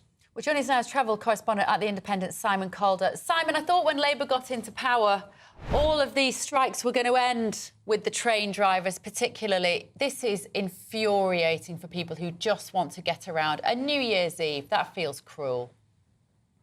Yeah, absolutely, as you say, completely infuriating. I reckon there's going to be about 100,000 passengers per day who will be inconvenienced by this on the 21 days in which the rail unions will be striking. This is specifically the RMT union, the biggest rail union, and it's specifically only one train operator. That's Avanti West Coast, which runs between London Euston, the West Midlands, North West England, and southern Scotland. It also operates to Holyhead in the northwest of Wales. And yep, it's a row about how much train managers should get paid for working on their rest days. At the moment, well, it seems to be that they get paid a fair amount because there doesn't seem to be any problem getting cover, but they're very concerned, they say, about the amount that management train managers get for covering the shifts. So like a lot of rail staff, if you work in an office in Avanti West Coast, you can actually get trained up to be a train manager, and you will be used if there's a lot of staff sickness or a lot of people off on holiday or being trained or whatever. And they say the managers get more money than we do for working on our day off, and we're fed up about that. And furthermore, also mindful of the fact that, as GB News reported in March, train drivers working for Avanti West Coast who work on their day off, who do 5 days a week rather than 4, will get an extra £600 flat payment. And well, it just seems that RMT staff working for Avanti West Coast want a commensurate increase in their pay. Simon, can't they operate the trains without these managers? Well, yes. Now, the train manager is a really important role. It's not that they're just kind of making sure that all the catering is up to scratch and so on. They are the people who dispatch the trains, make sure everybody is safe. They are all safety trained. And there will be a skeleton service. I estimate it'll be about 1 in 4 trains will run, and it won't be on the whole network at all. It will be a kind of skeleton service, London to Birmingham maybe once an hour, London, Manchester, Liverpool once an hour, every couple of hours maybe London to Glasgow. No trains to Edinburgh, no trains to Holyhead in North Wales. So there will be something, but frankly, it is just appalling that the travelling public, having suffered more than 2 years of strikes and electing a government which said we're going to sort this out and make everything better, suddenly here we are facing strikes that will begin this year and continue well into the summer of 2025. A lot of great unhappiness, not least at the Department for Transport, where of course it's rather embarrassing that these strikes should be happening. Simon, we've got 30 seconds. If you could spend your Christmas anywhere as a travel editor, where would you spend it? Well, obviously watching GB News, but it's lucky enough to be my birthday on Christmas Day. So I would be heading due south to Southern Africa, maybe South Africa itself, maybe beautiful Zimbabwe. But great people, lots of sunshine and lots of fun. Marvellous. Simon Calder, always a pleasure. And with lovely Mrs. Cowell, of course. Yeah, brilliant. Well, you presume so. Right, that's it from Britain's Newsroom. PMQs is next. Before that, here's your weather. Don't go anywhere.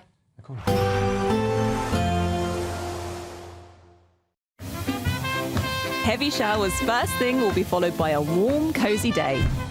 Boxed Boilers, sponsors of weather on GB News. Hello there, good morning. Welcome to your GB News weather update from the Met Office. It's going to be a blustery day ahead in northern areas, then turning wet and very windy in parts of the south too, where it is going to be mild for the time of year. Particularly blustery across to the lee of high ground across the Pennines, where there is a yellow weather warning issued until earlier in the afternoon. And then there is going to be plenty of dry weather around to start, plenty of blustery showers around the northwest of Scotland, this falling as snow over the Scottish Highlands too. But then later on we'll start to see a change from the southwest, where we see more clouds spilling in and some outbreaks of rain, but still largely mild across the south, feeling chillier across Scotland though, particularly if you add on the wind chill. Now, as we head through into the evening, there should be some clearer spells, mainly to eastern parts of Scotland, but to the northwest, we're going to see plenty of those showers moving through. These showers are going to be blustery at times and falling as snow over high ground. Similar across Northern Ireland, we'll see those showers around coastal areas, but across parts of northern England, central and southern parts of England and Wales too, we are going to see more cloud and outbreaks of rain. This turning quite persistent and possibly quite heavy at times too, with the potential for some rainfall warnings, so do keep an eye on our website for those. This will slowly clear its way towards the southeast overnight through into Thursday, and we'll see plenty of clear weather to the north of this. Once again, though, still plenty of those blustery showers moving through around coastal areas, and it is going to be a cold night ahead. Unlikely to see a widespread frost as a result of the blustery weather, but a chance we could see some spots in sheltered areas. And then as we head through into tomorrow, there should be plenty of dry and clear weather around once that rain clears the far southeast. Still can't rule out those showers